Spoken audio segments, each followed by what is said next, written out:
ನನ್ನನ್ನು ಇಲ್ಲಿ ಅಳುವುದಕ್ಕಾಗಿ ಕರೆತಂದಿಲ್ಲ. ಬೇಗನೆ ಈ ಬಟ್ಟೆಗಳನ್ನು ಹಾಕಿಕೊಂಡು ಸಿದ್ಧವಾಗು ಎಂದು ಹೇಳುತ್ತಾ ಒಂದು ಕೆಂಪು ಬಣ್ಣದ ಜೋಡಿಯನ್ನು ಉಡುಪನ್ನು ನನ್ನ ಮುಖಕ್ಕೆ ಎಸೆಯಲಾಯಿತು. ನಾನು ಒಬ್ಬ ಗೌರವಾನ್ವಿತ ಹುಡುಗಿಯಾಗಿದ್ದೆ. ನನ್ನನ್ನು ಬಲವಂತವಾಗಿ ಮಾಲೀಕನ ಮುಂದೆ ನಿಲ್ಲಿಸಲಾಯಿತು ಮತ್ತು ನಾನು ಒಮ್ಮೆ ಕಣ್ಣೆತ್ತಿ ಮೇಲೆ ನೋಡಿದ ಕೂಡಲೇ ನನ್ನ ಪ್ರಪಂಚವೇ ಬದಲಾಯಿತು. ನನ್ನ ಹೆಸರು ಸುರಭಿ. ನಾನು ನನ್ನ ತಂದೆಯ ಜೊತೆ ವಾಸಿಸುತ್ತಿದ್ದೆ. ನಾನು ಹುಟ್ಟಿದ ದಿನವೇ ನನ್ನ ತಾಯಿ ತೀರಿಕೊಂಡರು ಎಂದು ತಂದೆ ಹೇಳುತ್ತಿದ್ದರು. ನನ್ನ ತಂದೆ ನನ್ನನ್ನು ತುಂಬಾ ಪ್ರೀತಿಸುತ್ತಿದ್ದರು. ಆದರೆ ನನಗೆ ಯಾವಾಗಲೂ ತಾಯಿಯ ಕೊರತೆ ಕಾಡುತ್ತಿತ್ತು. ಯಾರಾದರೂ ನನ್ನನ್ನು ಎಂದಾದರೂ ಬೈದರೆ ನನಗೆ ನನ್ನ ತಾಯಿಯ ನೆನಪು ಅತಿಯಾಗಿ ಬರುತ್ತಿತ್ತು. ಸಮಯ ಕಳೆದಂತೆ ನಾನು ಬಾಲ್ಯದಿಂದ ಹೊರಬಂದು ಬೆಳೆಯತೊಡಗಿದೆ. ಈಗ ನನ್ನ ಮುಖದಲ್ಲಿ ಬಾಲ್ಯದ ಬದಲು ಯೌವನ ಕಾಣಿಸಿಕೊಳ್ಳಲಾರಂಭಿಸಿತು ಮತ್ತು ಮನೆಯವರು ನನ್ನ ಮದುವೆಯ ಬಗ್ಗೆ ಮಾತನಾಡತೊಡಗಿದರು. ತಂದೆ ಆಗಾಗ ಹೇಳುತ್ತಿದ್ದರು, ಮಗಳೇ, ಈಗ ನಿನ್ನನ್ನು ನಿನ್ನ ಮನೆಗೆ ಕಳುಹಿಸುವ ಸಮಯ ಬಂದಿದೆ ಎಂದು. ಇದನ್ನು ಕೇಳಿ ನಾನು ಸುಮ್ಮನಾಗುತ್ತಿದ್ದೆ, ಏಕೆಂದರೆ ನನಗೆ ಅವರ ಮೇಲೆ ಅತೀವವಾದ ಪ್ರೀತಿಯಿತ್ತು. ಅವರು ನನಗೆ ಯಾವಾಗಲೂ ತುಂಬಾ ಪ್ರೀತಿಯನ್ನು ನೀಡಿದ್ದರು ಮತ್ತು ಯಾವುದರ ಕೊರತೆಯೂ ಉಂಟಾಗದಂತೆ ನೋಡಿಕೊಂಡಿದ್ದರು. ಕೆಲವು ಸಮಯದ ನಂತರ ತಂದೆಯವರು ತಮ್ಮ ಸ್ನೇಹವನ್ನು ಉಳಿಸಿಕೊಳ್ಳುತ್ತಾ ನನ್ನ ಮದುವೆಯನ್ನು ತಮ್ಮ ಹಳೆಯ ಗೆಳೆಯನ ಮಗನೊಂದಿಗೆ ನಿಶ್ಚಯಿಸಿದರು. ಅವನ ಹೆಸರು ರಾಜ್. ಅವನು ನಗರದಲ್ಲಿ ಕೆಲಸ ಮಾಡುತ್ತಿದ್ದನು. ಅವನು ಶ್ರಮಜೀವಿ, ಮುಗ್ಧ ಸ್ವಭಾವದವನಾಗಿದ್ದನು ಮತ್ತು ಅವನ ಮನೆಯಲ್ಲಿ ಅವನ ತಾಯಿ ಮಾತ್ರ ಇದ್ದರು. ಅವನ ತಂದೆ ಬಹಳ ಹಿಂದೆಯೇ ತೀರಿಕೊಂಡಿದ್ದರು. ತಂದೆ ನನಗೆ ಅವನ ಬಗ್ಗೆ ಹೇಳಿದಾಗ ನಾನು ತಲೆ ತಗ್ಗಿಸಿದೆ, ಏಕೆಂದರೆ ನಮ್ಮಲ್ಲಿ ಹೆಣ್ಣುಮಕ್ಕಳು ಅಷ್ಟಾಗಿ ಪ್ರಶ್ನೆ ಮಾಡುವುದಿಲ್ಲ. ಹಿರಿಯರು ಏನು ನಿರ್ಧರಿಸುತ್ತಾರೋ ಅದನ್ನು ಒಪ್ಪಿಕೊಳ್ಳುತ್ತಾರೆ. ಹೀಗೆ ಮದುವೆಯ ತಯಾರಿಗಳು ಶುರುವಾದವು. ಮನೆಯಲ್ಲಿ ಸಂಬಂಧಿಕರು ಬರತೊಡಗಿದರು. ಅಂಗಳದಲ್ಲಿ ಗದ್ದಲ ಹೆಚ್ಚಾಯಿತು. ಬಟ್ಟೆಗಳನ್ನು ಹೊಲಿಯಲಾಯಿತು. ಆಭರಣಗಳ ಮಾತುಕತೆ ನಡೆಯಿತು. ನನ್ನ ಗೆಳತಿಯರು ನನ್ನನ್ನು ಪೀಡಿಸುತ್ತಿದ್ದರು. ನಾನು ನಾಚಿಕೊಳ್ಳುತ್ತಿದ್ದೆ. ಆದರೆ ಒಳಗಿನ ಯಾವುದೋ ಒಂದು ಮೂಲೆಯಲ್ಲಿ ಸಣ್ಣ ಭಯವೂ ಇತ್ತು. ಹೊಸ ಮನೆ ಹೇಗಿರುತ್ತದೆ? ಹೊಸ ಜನರು ಹೇಗಿರುತ್ತಾರೆ? ರಾಜ್ ಹೇಗಿರುತ್ತಾನೆ? ಅವನು ನನ್ನನ್ನು ಅರ್ಥಮಾಡಿಕೊಳ್ಳುತ್ತಾನೆಯೇ? ನಾನು ಅಲ್ಲಿ ಸಂತೋಷವಾಗಿರಲು ಸಾಧ್ಯವೇ? ಕೊನೆಗೆ ಮದುವೆಯ ದಿನವೂ ಬಂದಿತು. ಮನೆ ದೀಪಗಳಿಂದ ತುಂಬಿತ್ತು. ಡೋಲಕ್ ಸದ್ದು ಮೊಳಗುತ್ತಿತ್ತು. ಎಲ್ಲರೂ ಓಡಾಟದಲ್ಲಿ ಬ್ಯುಸಿಯಾಗಿದ್ದರು. ನಾನು ವಧುವಾಗಿ ಅಲಂಕಾರಗೊಂಡು ಒಂದು ಕೋಣೆಯಲ್ಲಿ ಕುಳಿತಿದ್ದೆ. ಕೈಗಳಲ್ಲಿ ಮೆಹಂದಿ ಇತ್ತು, ಕಣ್ಣುಗಳಲ್ಲಿ ಕನಸುಗಳಿದ್ದವು ಮತ್ತು ಹೃದಯ ತುಂಬಾ ವೇಗವಾಗಿ ಬಡಿದುಕೊಳ್ಳುತ್ತಿತ್ತು. ಸ್ವಲ್ಪ ಸಮಯದ ನಂತರ ನನ್ನ ಮದುವೆ ರಾಜ್ ಜೊತೆ ನಡೆಯಿತು. ಸಪ್ತಪದಿಯ ಸಮಯದಲ್ಲಿ ನಾನು ಮೊದಲ ಬಾರಿಗೆ ಅವನನ್ನು ಸರಿಯಾಗಿ ನೋಡಿದೆ. ಅವನು ಶಾಂತಮುಖದ, ನೇರ ಸ್ವಭಾವದ ಮನುಷ್ಯನಂತೆ ಕಂಡನು. ಅವನ ಕಣ್ಣುಗಳಲ್ಲಿ ಒಂದು ರೀತಿಯ ಮೃದುತ್ವವಿತ್ತು. ಅದು ನನ್ನ ಭಯವನ್ನು ಸ್ವಲ್ಪ ಕಡಿಮೆ ಮಾಡಿತು. ಮದುವೆಯ ನಂತರ ವಿದಾಯದ ಸಮಯ ಬಂದಾಗ ನನ್ನ ಹೃದಯ ಒಡೆದಂತಾಯಿತು. ನಾನು ನನ್ನ ತಂದೆಯನ್ನ ಅಪ್ಪಿಕೊಂಡು ಅಳತೊಡಗಿದೆ. ಮನೆಯ ಪ್ರತಿಯೊಂದು ಮೂಲೆ ಕಣ್ಣ ಮುಂದೆ ಸುಳಿಯುತ್ತಿತ್ತು. ಅಷ್ಟರಲ್ಲಿ ತಂದೆ ನನ್ನನ್ನು ಒಂದು ಕಡೆ ಕರೆದುಕೊಂಡು ಹೋದರು. ಅವರ ಮುಖದಲ್ಲಿ ಒಂದು ವಿಚಿತ್ರವಾದ ಗಂಭೀರತೆ ಇತ್ತು. ಅವರು ನನಗೆ ಏನನ್ನೋ ತಿಳಿಹೇಳುತ್ತಾರೆ ಎಂದು ನಾನು ಭಾವಿಸಿದೆ. ಆದರೆ ಅವರು ಹೇಳಿದ್ದನ್ನು ಕೇಳಿ ನನ್ನ ಕಾಲು ಕೆಳಗಿನ ನೆಲವೇ ಜರಿದಂತಾಯಿತು. ಅವರು ಮೆಲ್ಲಗೆ ಹೇಳಿದರು, ಮಗಳೇ, ಇಂದು ಒಂದು ಸತ್ಯವನ್ನು ಹೇಳುವುದು ಬಹಳ ಮುಖ್ಯ. ನೀನು ನನ್ನ ಸ್ವಂತ ಮಗಳಲ್ಲ. ನಾನು ಸ್ವಲ್ಪ ಸಮಯ ಅವರನ್ನೇ ನೋಡುತ್ತಾ ನಿಂತುಬಿಟ್ಟೆ.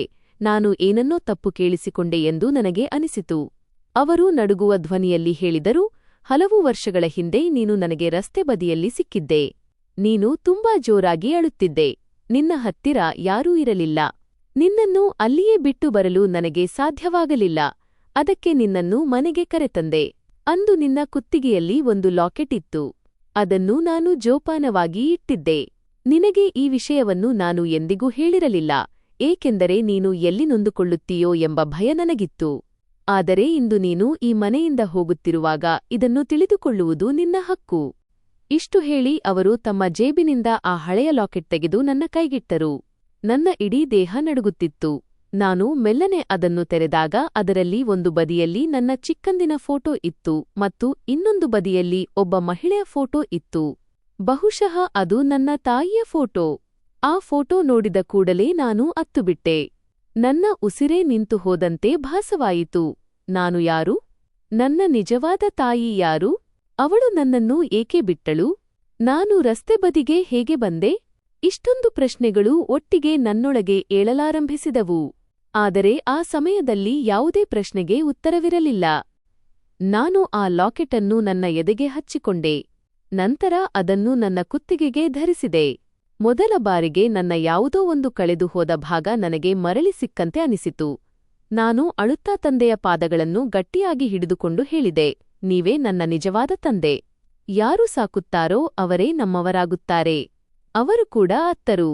ಅವರು ನನ್ನ ತಲೆಯ ಮೇಲೆ ಕೈಯಿಟ್ಟು, ಸಂತೋಷವಾಗಿರು ಮಗಳೇ, ಇದೇ ನನ್ನ ಹಾರೈಕೆ ಎಂದರು. ನಂತರ ನಾನು ವಿದಾಯ ಹೇಳಿ ಅತ್ತೆ ಮನೆಗೆ ಹೊರಟೆ. ದಾರಿಯುದ್ದಕ್ಕೂ ನಾನು ಆ ಲಾಕೆಟ್ ಅನ್ನು ಹಿಡಿದುಕೊಂಡೇ ಇದ್ದೆ. ಕೆಲವೊಮ್ಮೆ ಅದನ್ನು ನೋಡುತ್ತಿದ್ದೆ, ಕೆಲವೊಮ್ಮೆ ಅಳುತ್ತಿದ್ದೆ, ಇನ್ನು ಕೆಲವೊಮ್ಮೆ ನನ್ನ ತಾಯಿ ಹೇಗಿರಬಹುದು ಎಂದು ಯೋಚಿಸುತ್ತಿದ್ದೆ. ಅವಳು ಇಂದು ಬದುಕಿದ್ದಾಳೆಯೇ? ಅವಳು ನನ್ನನ್ನು ನೆನಪಿಸಿಕೊಂಡಿದ್ದಾಳೆಯೇ? ಆದರೆ ನಿಧಾನವಾಗಿ ನಾನು ಹೊಸ ಮನೆಯ ಹೊಸ್ತಿಲಿಗೆ ತಲುಪಿದೆ. ನನ್ನ ಸ್ವಾಗತವು ಬಹಳ ಪ್ರೀತಿಯಿಂದ ನಡೆಯಿತು. ನನ್ನ ಅತ್ತೆ ನನಗೆ ಆರತಿ ಎತ್ತಿದರು. ನನ್ನನ್ನು ಅಪ್ಪಿಕೊಂಡು ಬಂದಳು ನನ್ನ ಮಗಳು ಎಂದರು. ಅವರ ಧ್ವನಿಯಲ್ಲಿ ಎಷ್ಟು ಮಮತೆ ಇತ್ತೆಂದರೆ ನನ್ನ ಹೆದರಿದ್ದ ಹೃದಯ ಸ್ವಲ್ಪ ಶಾಂತವಾಯಿತು. ಮನೆ ದೊಡ್ಡದಿರಲಿಲ್ಲ, ಆದರೆ ಸುಂದರವಾಗಿತ್ತು ಮತ್ತು ಅದರಲ್ಲಿ ಅನ್ಯೋನ್ಯತೆ ಇತ್ತು. ಮಾರನೆಯ ದಿನದಿಂದಲೇ ನಾನು ನಿಜವಾಗಿಯೂ ಒಳ್ಳೆಯ ಜಾಗಕ್ಕೆ ಬಂದಿದ್ದೇನೆ ಎಂಬ ಅರಿವು ನನಗಾಗತೊಡಗಿತು. ನನ್ನ ಅತ್ತೆ ನನಗೆ ಯಾವುದೇ ಕೆಲಸವನ್ನು ಮಾಡಲು ಬಿಡುತ್ತಿರಲಿಲ್ಲ. ನಾನು ಅಡುಗೆಮನೆಗೆ ಹೋದರೆ, ಇರಲಿ ಬಿಡು, ನೀನು ಇನ್ನೂ ಹೊಸ ಸೊಸೆ, ವಿಶ್ರಾಂತಿ ತಗೋ ಎನ್ನುತ್ತಿದ್ದರು. ನಾನು ಕಸಪೊರಕೆ ಹಿಡಿದರೆ, ಈ ಕೆಲಸಗಳನ್ನೆಲ್ಲ ಜೀವನವಿಡೀ ಮಾಡಬೇಕಾಗುತ್ತದೆ, ಈಗ ನನ್ನ ಹತ್ತಿರ ಬಂದು ಕುಳಿತುಕೋ ಎನ್ನುತ್ತಿದ್ದರು. ಅವರು ತಮ್ಮ ಕೈಯಿಂದಲೇ ನನಗೆ ಊಟ ಬಡಿಸುತ್ತಿದ್ದರು. ನನ್ನ ತಲೆಗೆ ಎಣ್ಣೆ ಹಚ್ಚುತ್ತಿದ್ದರು, ನನ್ನ ಬಟ್ಟೆಗಳನ್ನು ಮಡಚಿಡುತ್ತಿದ್ದರು ಮತ್ತು ಎಲ್ಲರಿಗೂ, ಇವಳು ನನ್ನ ಸೊಸೆಯಲ್ಲ, ನನ್ನ ಮಗಳು ಎಂದು ಹೇಳುತ್ತಿದ್ದರು. ಇದನ್ನು ಕೇಳಿದಾಗ ನನಗೆ ತುಂಬಾ ಭಾವುಕವಾಗುತ್ತಿತ್ತು, ಏಕೆಂದರೆ ತಾಯಿಯ ಪ್ರೀತಿ ನನಗೆ ಮೊದಲ ಬಾರಿಗೆ ಇಷ್ಟೂ ನಿರ್ಮಲ ರೂಪದಲ್ಲಿ ಸಿಗುತ್ತಿತ್ತು. ನನ್ನ ಹೃದಯದಲ್ಲಿದ್ದ ಶೂನ್ಯಭಾವವು ನಿಧಾನವಾಗಿ ತುಂಬಲಾರಂಭಿಸಿತು. ರಾಜ್ ಕೂಡ ನನ್ನ ಜೊತೆ ತುಂಬಾ ಚೆನ್ನಾಗಿ ನಡೆದುಕೊಳ್ಳುತ್ತಿದ್ದನು. ಮದುವೆಯ ನಂತರದ ಆ 2 ತಿಂಗಳುಗಳು ಒಂದು ಸುಂದರ ಕನಸಿನಂತಿದ್ದವು. ಅವನು ಬೆಳಿಗ್ಗೆ ಎದ್ದ ಕೂಡಲೇ ನೀನು ಸರಿಯಾಗಿ ಊಟ ಮಾಡಿದೆಯಾ ಇಲ್ಲವಾ ಎಂದು ಕೇಳುತ್ತಿದ್ದನು. ನಾನು ಸ್ವಲ್ಪ ಬೇಸರದಲ್ಲಿದ್ದರೆ ಅದಕ್ಕೆ ಕಾರಣ ಕೇಳುತ್ತಿದ್ದನು. ನಾನು ನಕ್ಕರೆ ಅವನು ಸಂತೋಷಪಡುತ್ತಿದ್ದನು. ಸಂಜೆ ಮಾರುಕಟ್ಟೆಯಿಂದ ಬರುವಾಗ ಕೆಲವೊಮ್ಮೆ ಬಳೆಗಳನ್ನು, ಕೆಲವೊಮ್ಮೆ ಸಿಹಿತಿಂಡಿಗಳನ್ನು, ಮತ್ತೆ ಕೆಲವೊಮ್ಮೆ ನನಗೆ ಇಷ್ಟವಾದ ದುಪ್ಪಟ್ಟಾವನ್ನು ತರುತ್ತಿದ್ದನು. ಅವನು ಸಣ್ಣಪುಟ್ಟ ವಿಷಯಗಳ ಮೂಲಕ ನನ್ನನ್ನು ವಿಶೇಷವಾಗಿ ಕಾಣುವಂತೆ ಮಾಡುತ್ತಿದ್ದನು. ರಾತ್ರಿಯವರೆಗೂ ನಾವು ಹರಟೆ ಹೊಡೆಯುತ್ತಿದ್ದೆವು. ಅವನು ತನ್ನ ಕೆಲಸದ ಕಥೆಗಳನ್ನು ಹೇಳುತ್ತಿದ್ದನು, ನಾನು ನನ್ನ ಬಾಲ್ಯದ ನೆನಪುಗಳನ್ನು ಹಂಚಿಕೊಳ್ಳುತ್ತಿದ್ದೆ. ಆದರೂ ಲಾಕೆಟ್ ವಿಷಯವನ್ನು ನಾನು ಅವನಿಗೆ ಇನ್ನೂ ಹೇಳಿರಲಿಲ್ಲ. ಆದರೆ ಹಲವು ಬಾರಿ ಅವನನ್ನು ನೋಡಿದಾಗ ಎಲ್ಲವನ್ನೂ ಹೇಳಿಬಿಡೋಣ ಎನಿಸುತ್ತಿತ್ತು. ಅವನ ಕಣ್ಣುಗಳಲ್ಲಿ ನಂಬಿಕೆಯಿತ್ತು. ಅವನು ಹೇಳುತ್ತಿದ್ದನು, ನೀನು ಬಂದ ಮೇಲೆ ಈ ಮನೆ ತರಹ ಕಾಣುತ್ತಿದೆ ಎಂದು. ಇದನ್ನು ಕೇಳಿ ನಾನು ನಾಚಿಕೊಳ್ಳುತ್ತಿದ್ದೆ. ನನ್ನ ಅತ್ತೆ ಕೂಡ ನಮ್ಮಿಬ್ಬರನ್ನು ನೋಡಿ ಖುಷಿಪಡುತ್ತಿದ್ದರು. ದೇವರು ನನ್ನ ಮಗನಿಗೆ ಸರಿಯಾದ ಜೋಡಿಯನ್ನೇ ನೀಡಿದ್ದಾನೆ ಎಂದು ಹೇಳುತ್ತಿದ್ದರು. ಮನೆಯಲ್ಲಿ ಶಾಂತಿ, ಪ್ರೀತಿ ಮತ್ತು ಗೌರವವಿತ್ತು. ಬೆಳಿಗ್ಗೆ ಚಹಾದ ಪರಿಮಳ, ಮಧ್ಯಾಹ್ನ ನಗುವಿನ ಸದ್ದು ಮತ್ತು ಸಂಜೆ ರಾಜ್ ಯಾವಾಗ ಬರುತ್ತಾನೆ ಎಂಬ ಕಾಯುವಿಕೆ, ಎಲ್ಲವೂ ಸುಂದರವಾಗಿತ್ತು. ನಾನು ಒಮ್ಮೊಮ್ಮೆ ಅಂಗಳದಲ್ಲಿ ಗಿಡಗಳಿಗೆ ನೀರು ಹಾಕುತ್ತಿದ್ದೆ, ಒಮ್ಮೊಮ್ಮೆ ಅತ್ತೆಯ ಜೊತೆ ಕುಳಿತು ಮಾತನಾಡುತ್ತಿದ್ದೆ. ಇನ್ನು ಕೆಲವೊಮ್ಮೆ ನನ್ನ ಕೋಣೆಯಲ್ಲಿ ಆ ಲಾಕೆಟ್ ತೆರೆದು ಆ ಫೋಟೋವನ್ನು ನೋಡುತ್ತಾ ಬದುಕು ಎಷ್ಟು ವಿಚಿತ್ರ ಎಂದು ಯೋಚಿಸುತ್ತಿದ್ದೆ. ಒಂದು ಕಡೆ ನನಗೆ ನನ್ನ ಸತ್ಯ ತಿಳಿದಿತ್ತು, ಇನ್ನೊಂದು ಕಡೆ ನನಗೆ ಹೊಸ ಕುಟುಂಬ ಸಿಕ್ಕಿತ್ತು. ನನಗೆ ಇಷ್ಟೂ ಒಳ್ಳೆಯ ಜನರನ್ನು ನೀಡಿದ್ದಕ್ಕಾಗಿ ನಾನು ಹಲವು ಬಾರಿ ರಾತ್ರಿಯಲ್ಲಿ ದೇವರಲ್ಲಿ ಕೃತಜ್ಞತೆ ಸಲ್ಲಿಸುತ್ತಿದ್ದೆ. 2 ತಿಂಗಳುಗಳು ಹೇಗೆ ಕಳೆದು ಹೋದವು ಎಂಬುದು ತಿಳಿಯಲೇ ಇಲ್ಲ. ನಂತರ ಒಂದು ದಿನ ರಾಜ್ ಹೇಳಿದನು, ಮನೆ ನಡೆಸಲು ಕೆಲಸ ಅನಿವಾರ್ಯವಾದ್ದರಿಂದ ಅವನು ಮತ್ತೆ ಹೊರಗಡೆ ಕೆಲಸಕ್ಕೆ ಹೋಗಲೇಬೇಕು ಎಂದು. ಇದನ್ನು ಕೇಳಿ ನನ್ನ ಮನಸ್ಸು ಭಾರವಾಯಿತು. ಆದರೆ ಅನಿವಾರ್ಯತೆ ಎಂದರೆ ಏನೆಂದು ನನಗೆ ತಿಳಿದಿತ್ತು. ಹೋಗುವ ಮುನ್ನ ಅವನು ನನ್ನ ಕೈ ಹಿಡಿದು ಹೇಳಿದನು, ಬೇಸರ ಪಡಬೇಡ, ನಾನು ಬೇಗನೆ ಹಿಂತಿರುಗುತ್ತೇನೆ. ಅಮ್ಮನನ್ನ ಚೆನ್ನಾಗಿ ನೋಡಿಕೋ ಮತ್ತು ನಿನ್ನ ಕಾಳಜಿಯನ್ನು ಮಾಡು. ನಾನು ಅತ್ತುಬಿಟ್ಟೆ. ಅವನು ನನ್ನ ಕಣ್ಣೀರನ್ನು ಒರೆಸುತ್ತಾ ಹೇಳಿದನು, ನಾನು ಎಲ್ಲೇ ಇರಲಿ ನನ್ನ ಹೃದಯ ಇಲ್ಲೇ ಇರುತ್ತದೆ. ಆ 2 ತಿಂಗಳುಗಳು ನಿಜವಾಗಿಯೂ ನನಗೆ ಒಂದು ಸುಂದರ ಕನಸಿನಂತಿದ್ದವು. ಅದರಲ್ಲಿ ಮೊದಲ ಬಾರಿಗೆ ಜೀವನ ನನಗೂ ಸುಖವಾಗಿರಲು ಅವಕಾಶ ನೀಡುತ್ತದೆ ಎಂದು ಅನಿಸಿತ್ತು ಮತ್ತು ಆ ಸಮಯದವರೆಗೆ ಎಲ್ಲವೂ ತುಂಬಾ ಚೆನ್ನಾಗಿ ನಡೆಯುತ್ತಿತ್ತು. ರಾಜ್ ಮತ್ತೆ ಕೆಲಸಕ್ಕಾಗಿ ಹೊರಗಡೆ ಹೋಗಿದ್ದರು ಮತ್ತು ಅವರು ಹೋದ ನಂತರ ಮನೆ ಸಂಪೂರ್ಣವಾಗಿ ಖಾಲಿ ಎನಿಸತೊಡಗಿತು. ಮೊದಲಾದರೆ ಅವರು ಮನೆಯಲ್ಲಿದ್ದಾಗ ಸದಾ ನಗು ತುಂಬಿರುತ್ತಿತ್ತು, ಮಾತುಕತೆಗಳು ನಡೆಯುತ್ತಿದ್ದವು, ಯಾವಾಗ ಸಂಜೆಯಾಗುತ್ತದೋ ಮತ್ತು ನಾವು ಒಟ್ಟಿಗೆ ಕುಳಿತುಕೊಳ್ಳುತ್ತೇವೋ ಎಂದು ಕಾಯುತ್ತಿದ್ದೆವು. ಆದರೆ ಈಗ ಮತ್ತೆ ಅದೇ ದೂರ ಉಂಟಾಯಿತು. ಆದರೂ ಆರಂಭದಲ್ಲಿ ಎಲ್ಲವೂ ತುಂಬಾ ಚೆನ್ನಾಗಿಯೇ ನಡೆಯುತ್ತಿತ್ತು. ರಾಜ್ ಪ್ರತಿ ತಿಂಗಳು ಹಣ ಕಳುಹಿಸುತ್ತಿದ್ದರು. ಒಮ್ಮೊಮ್ಮೆ 1 ತಿಂಗಳದ್ದು ಮತ್ತೆ ಕೆಲವೊಮ್ಮೆ 2 ತಿಂಗಳದ್ದು. ನಮಗೆ ಯಾವುದೇ ಕೊರತೆಯಾಗಬಾರದು ಎಂದು ಸ್ವಲ್ಪ ಹೆಚ್ಚಿನ ಹಣವನ್ನೇ ಕಳುಹಿಸುತ್ತಿದ್ದರು. ನಾನು ಮತ್ತು ನನ್ನ ಅತ್ತೆ ಮಾರುಕಟ್ಟೆಗೆ ಹೋಗುತ್ತಿದ್ದೆವು, ರೇಷನ್ ತರುತ್ತಿದ್ದೆವು. ಕೆಲವೊಮ್ಮೆ ಬಟ್ಟೆಗಳನ್ನು ನೋಡುತ್ತಿದ್ದೆವು, ಒಮ್ಮೊಮ್ಮೆ ಬಳೆಗಳನ್ನು ಮತ್ತೆ ಕೆಲವೊಮ್ಮೆ ಮನೆಗೆ ಬೇಕಾದ ಸಣ್ಣಪುಟ್ಟ ವಸ್ತುಗಳನ್ನು ತರುತ್ತಿದ್ದೆವು. ದಾರಿಯುದ್ದಕ್ಕೂ ಮಾತನಾಡುತ್ತಾ ನಗುತ್ತಾ ಇರುತ್ತಿದ್ದೆವು. ಅವರು ನನ್ನನ್ನು ತಮ್ಮ ಮಗಳಂತೆಯೇ ಜೊತೆಯಲ್ಲಿ ಕರೆದುಕೊಂಡು ಹೋಗುತ್ತಿದ್ದರು ಮತ್ತು ನಾನು ಕೂಡ ಅವರನ್ನು ಅಮ್ಮ ಎಂದೇ ಕರೆಯುತ್ತಿದ್ದೆ. ನಿಜ ಹೇಳಬೇಕೆಂದರೆ ಈಗ ನನಗೆ ಆ ಮನೆ ನನ್ನದೇ ಎಂದು ಅನಿಸಲು ಶುರುವಾಗಿತ್ತು. ನಾನು ಬೆಳಿಗ್ಗೆ ಎದ್ದ ಕೂಡಲೇ ಅತ್ತೆಯ ಜೊತೆ ಚಹಾ ಕುಡಿಯುತ್ತಿದ್ದೆ. ನಂತರ ಮನೆಯ ಕೆಲಸ ಮಾಡುತ್ತಿದ್ದೆ. ಮಧ್ಯಾಹ್ನ ನಾವು ಇಬ್ಬರೂ ಜೊತೆಯಾಗಿ ಊಟ ಮಾಡುತ್ತಿದ್ದೆವು. ಸಂಜೆ ಛಾವಣಿಯ ಮೇಲೆ ಕುಳಿತು ರಾಜ್ ಯಾವಾಗ ಬರುತ್ತಾನೆ, ಏನು ತರುತ್ತಾನೆ, ಹೇಗಿರುತ್ತಾನೆ ಎಂದು ಅವನ ಬಗ್ಗೆಯೇ ಮಾತನಾಡುತ್ತಿದ್ದೆವು. ಇವೆಲ್ಲವನ್ನೂ ಯೋಚಿಸಿ ನಾನು ಮುಗುಳ್ನಗುತ್ತಿದ್ದೆ. ಆದರೆ ಜೀವನ ಯಾವಾಗಲೂ ಒಂದೇ ರೀತಿ ಇರುವುದಿಲ್ಲವಲ್ಲ. ಒಂದು ಸಂಜೆ ನಾನು ಮತ್ತು ನನ್ನ ಅತ್ತೆ ಅಂಗಳದಲ್ಲಿ ಕುಳಿತು ಮಾತನಾಡುತ್ತಿದ್ದೆವು. ಅಷ್ಟರಲ್ಲಿ ರಾಜ್ ಕಾಲ್ ಬಂದಿತು. ಅತ್ತೆ ಫೋನ್ ಎತ್ತಿ ನಗುತ್ತಾ ಕೇಳಿದರು, ಹೇಗಿದ್ದೀಯಾ ಮಗನೇ ಎಂದು. ಆ ಕಡೆಯಿಂದ ಅವನ ಧ್ವನಿ ಸ್ವಲ್ಪ ಸಪ್ಪೆಯಾಗಿತ್ತು. ಅವನು ಹೇಳಿದನು, ಅಮ್ಮ, ಕೆಲಸದಲ್ಲಿ ಸ್ವಲ್ಪ ನಷ್ಟ ಉಂಟಾಗಿದೆ. ಈ ಬಾರಿ ನಾನು ಹಣ ಕಳುಹಿಸಲು ಸಾಧ್ಯವಾಗುವುದಿಲ್ಲ. ಕೆಲವು ದಿನಗಳ ಕಾಲ ಹೇಗೋ ನಿಭಾಯಿಸಿ. ಅತ್ತೆಯ ಮುಖ ಕೆಳಗೆ ಇಳಿಯಿತು. ಆದರೆ ಅವರು ತಮ್ಮನ್ನು ತಾವು ಸಮಾಧಾನಪಡಿಸಿಕೊಂಡು ಹೇಳಿದರು, ಪರವಾಗಿಲ್ಲ ಮಗನೇ, ನಾವು ನಿಭಾಯಿಸುತ್ತೇವೆ. ನೀನು ಚಿಂತೆ ಮಾಡಬೇಡ, ನಿನ್ನ ಬಗ್ಗೆ ಗಮನ ಹರಿಸು. ಫೋನ್ ಕಟ್ಟಾದ ಮೇಲೆ ನಾನು ಅವರ ಮುಖವನ್ನೇ ನೋಡುತ್ತಾ ನಿಂತಿದ್ದೆ. ಅವರು ನಗಲು ಪ್ರಯತ್ನಿಸುತ್ತಾ ಹೇಳಿದರು, ಕೆಲವು ದಿನಗಳಷ್ಟೇ, ಎಲ್ಲವೂ ಸರಿಯಾಗುತ್ತದೆ. ನಾನು ಕೂಡ ತಲೆ ಅಲ್ಲಾಡಿಸಿದೆ, ಆದರೆ ಮನಸ್ಸಿನಲ್ಲಿ ಆತಂಕ ಶುರುವಾಯಿತು. ನಿಧಾನವಾಗಿ 2-3 ತಿಂಗಳುಗಳು ಹೀಗೆಯೇ ಕಳೆದು ಹೋದವು. ರಾಜ್ ಕೆಲಸ ಸರಿಯಾಗಿ ನಡೆಯುತ್ತಿರಲಿಲ್ಲ ಮತ್ತು ಹಣ ಬರಲಿಲ್ಲ. ನಾವು ಬಾಡಿಗೆ ಮನೆಯಲ್ಲಿ ವಾಸಿಸುತ್ತಿದ್ದೆವು. ಬಾಡಿಗೆ ಕೂಡ ಬಾಕಿ ಉಳಿಯುತ್ತಾ ಹೋಯಿತು. ರೇಷನ್ ಕೂಡ ತುಂಬಾ ಯೋಚಿಸಿ ಬಳಸಬೇಕಾಗಿತ್ತು. ಹಲವು ಬಾರಿ ಅತ್ತೆ ತಾವೇ ಕಡಿಮೆ ಊಟ ಮಾಡುತ್ತಿದ್ದರು ಮತ್ತು ನನಗೆ ಹಸಿವಿಲ್ಲ, ನೀನೇ ಊಟ ಮಾಡು ಎಂದು ಹೇಳುತ್ತಿದ್ದರು. ನನಗೆ ಅರ್ಥವಾಗುತ್ತಿತ್ತು, ಆದರೆ ಏನು ಹೇಳಲು ಸಾಧ್ಯವಾಗುತ್ತಿರಲಿಲ್ಲ. ನಾವು ವಾಸಿಸುತ್ತಿದ್ದ ಬೀದಿಯಲ್ಲಿದ್ದ ಎಲ್ಲ ಮನೆಗಳೂ ಬಾಡಿಗೆಯವಾಗಿದ್ದವು ಮತ್ತು ಆ ಎಲ್ಲ ಮನೆಗಳ ಮಾಲೀಕ ಒಬ್ಬ ಸೇಠ್ ಆಗಿದ್ದನು. ಅವನು ತುಂಬಾ ಕಠಿಣ ಮನುಷ್ಯನಾಗಿದ್ದನು. ಅವನಿಗೆ ಯಾರ ಅನಿವಾರ್ಯತೆಯ ಬಗ್ಗೆಯೂ ಕಾಳಜಿ ಇರಲಿಲ್ಲ. ಅವನಿಗೆ ಪ್ರತಿ ತಿಂಗಳು ಹಣ ಬೇಕಷ್ಟೇ. ಜನರು ಅವನಿಗೆ ಹೆದರುತ್ತಿದ್ದರು, ಏಕೆಂದರೆ ಅವನು ಬಹಳ ಕೋಪಿಷ್ಠನಾಗಿದ್ದನು ಮತ್ತು ಸಣ್ಣಪುಟ್ಟ ವಿಷಯಗಳಿಗೂ ಅಪಮಾನ ಮಾಡುತ್ತಿದ್ದನು. ಒಂದು ದಿನ ಅವನು ಬಾಗಿಲಿಗೆ ಬಂದು ಜೋರಾಗಿ ಕೂಗಾಡಲು ಶುರುಮಾಡಿದನು. ಅತ್ತೆ ಹೊರಗೆ ಹೋದಾಗ ಅವನು ಹೇಳಿದನು, ಈ ಬಾರಿ ಬಾಡಿಗೆ ಸಿಗದಿದ್ದರೆ ನಾನು ನಿಮ್ಮಿಬ್ಬರನ್ನೂ ನಿಮ್ಮ ಸಾಮಾನುಗಳೊಂದಿಗೆ ಮನೆಯಿಂದ ಹೊರಗೆ ಹಾಕಿಬಿಡುತ್ತೇನೆ, ರಸ್ತೆಯಲ್ಲಿ ನಿಲ್ಲಿಸುತ್ತೇನೆ. ಅವನ ಧ್ವನಿ ಎಷ್ಟು ಜೋರಾಗಿತ್ತು ಎಂದರೆ ನೆರೆಹೊರೆಯವರು ಕೂಡ ಇಣುಕಿ ನೋಡತೊಡಗಿದರು. ಅತ್ತೆ ಕೈ ಮುಗಿದು ಕೇಳಿಕೊಂಡರು, ಇನ್ನೂ ಸ್ವಲ್ಪ ಸಮಯ ಕೊಡಿ, ಹಣ ಬಂದ ತಕ್ಷಣ ಕೊಟ್ಟುಬಿಡುತ್ತೇವೆ. ಅವನು ಕೆರಳಿ ನೋಡುತ್ತಾ ಹೇಳಿದನು, ಮತ್ತೆ ಹೀಗೆ ಹೇಳಬೇಡ. ನಂತರ ಅಲ್ಲಿಂದ ಹೋದನು. ಅಂದು ಮೊದಲ ಬಾರಿಗೆ ನಾನು ನನ್ನ ಅತ್ತೆ ಅಳುವುದನ್ನು ನೋಡಿದೆ. ಅವರು ಕೋಣೆಗೆ ಬಂದು ಸುಮ್ಮನೆ ಕುಳಿತುಬಿಟ್ಟರು. ನಾನು ಅವರ ಕೈ ಹಿಡಿದಾಗ ಅವರು ಹೇಳಿದರು, ಮಗಳೇ, ಚಿಂತೆ ಮಾಡಬೇಡ, ಎಲ್ಲವೂ ಸರಿಯಾಗುತ್ತದೆ. ಆದರೆ ಅವರ ಧ್ವನಿ ನಡುಗುತ್ತಿತ್ತು. ಕೆಲವು ದಿನಗಳ ನಂತರ ಒಂದು ಸಂಜೆ ನಾನು ಮತ್ತು ಅತ್ತೆ ಮಾರುಕಟ್ಟೆಗೆ ಹೋಗುತ್ತಿದ್ದೆವು. ದಾರಿಯಲ್ಲಿ ಹಠಾತ್ತನೆ ಆ ಸೇಠ್ ಹಿಂದಿನಿಂದ ಬಂದನು. ಅವನ ಬರುವಿಕೆಯ ಸದ್ದಿಗೆ ನಾನು ಗಾಬರಿಯಾದೆ. ಅವನು ಹತ್ತಿರ ಬಂದು ನಮ್ಮನ್ನು ತಡೆದಾಗ ಅವನ ದೃಷ್ಟಿ ನೇರವಾಗಿ ನನ್ನ ಮೇಲೆ ಬಿತ್ತು. ಅವನು ನನ್ನನ್ನು ಮೇಲಿನಿಂದ ಕೆಳಗಿನವರೆಗೆ ಎಂತಹ ದೃಷ್ಟಿಯಿಂದ ನೋಡುತ್ತಿದ್ದನೆಂದರೆ ನನ್ನ ಇಡೀ ದೇಹ ನಡುಗಿತು. ನಂತರ ಅವನು ಅಸಹ್ಯವಾದ ನಗುವಿನೊಂದಿಗೆ ಹೇಳಿದನು, ಇನ್ನೂ ಹಣ ಕೊಟ್ಟಿಲ್ಲವಲ್ಲ. ನಾನು ಹೆದರಿ ತಕ್ಷಣ ಅತ್ತೆಯ ಹಿಂದೆ ಹೋಗಿ ಅಡಗಿಕೊಂಡೆ. ಅತ್ತೆ ಹೇಳಿದರು, ನಿಮ್ಮ ಹಣ ನಿಮಗೆ ಸಿಗುತ್ತದೆ. ಈ ರೀತಿ ರಸ್ತೆಯಲ್ಲಿ ತಮಾಷೆ ಮಾಡಬೇಡಿ, ಜನರು ನೋಡುತ್ತಿದ್ದಾರೆ. ಅವನು ಸ್ವಲ್ಪ ಹೊತ್ತು ನನ್ನನ್ನೇ ಗುರಾಯಿಸಿ ನೋಡಿದನು. ನಂತರ ನಗುತ್ತಾ ಹೊರಟು ಹೋದನು. ಆದರೆ ಅವನು ಹೋದ ನಂತರವೂ ಅವನ ಕಣ್ಣುಗಳು ಇನ್ನೂ ನನ್ನ ಮೇಲೆಯೇ ಇವೆ ಎಂದು ನನಗೆ ಅನಿಸುತ್ತಿತ್ತು. ಅಂದು ರಾತ್ರಿ ನನಗೆ ನಿದ್ದೆಯೇ ಬರಲಿಲ್ಲ. ನಾನು ಪದೇ ಪದೇ ಹೆದರಿ ಎಚ್ಚರಗೊಳ್ಳುತ್ತಿದ್ದೆ. ಕೆಲವು ದಿನಗಳ ನಂತರ ಮಧ್ಯಾಹ್ನದ ಸಮಯವಾಗಿತ್ತು. ಅತ್ತೆ ದೇವಸ್ಥಾನಕ್ಕೆ ಹೋಗಿದ್ದರು. ನಾನು ಮನೆಯಲ್ಲಿ ಒಬ್ಬಳೇ ಇದ್ದೆ.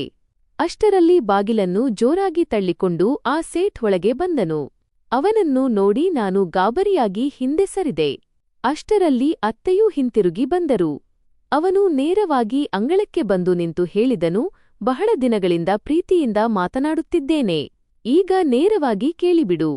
ನನಗೆ ನಿನ್ನ ಸೊಸೆ ತುಂಬಾ ಇಷ್ಟವಾಗಿದ್ದಾಳೆ. ನೀನು ಮನಸ್ಸು ಮಾಡಿದರೆ ಇವಳನ್ನು ನನಗೆ ಒಪ್ಪಿಸು. ನಾನು ನಿನ್ನ ಎಲ್ಲಾ ಬಾಡಿಗೆಯನ್ನು ಮನ್ನಾ ಮಾಡುತ್ತೇನೆ ಮತ್ತು ಈ ಮನೆಯನ್ನು ಕೂಡ ನಿನ್ನ ಹೆಸರಿಗೆ ಮಾಡುತ್ತೇನೆ.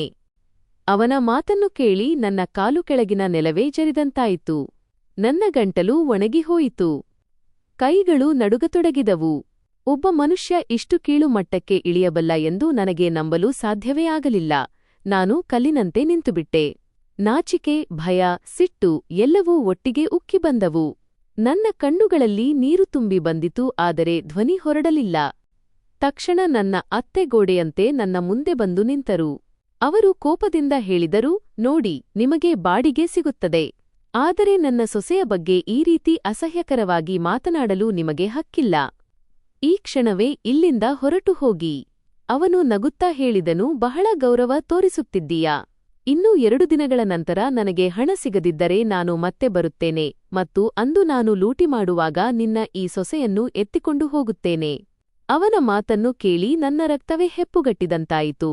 ನಾನು ಭಯದಿಂದ ಅತ್ತೆಯ ಕೈ ಹಿಡಿದುಕೊಂಡು ನಿಂತಿದ್ದೆ.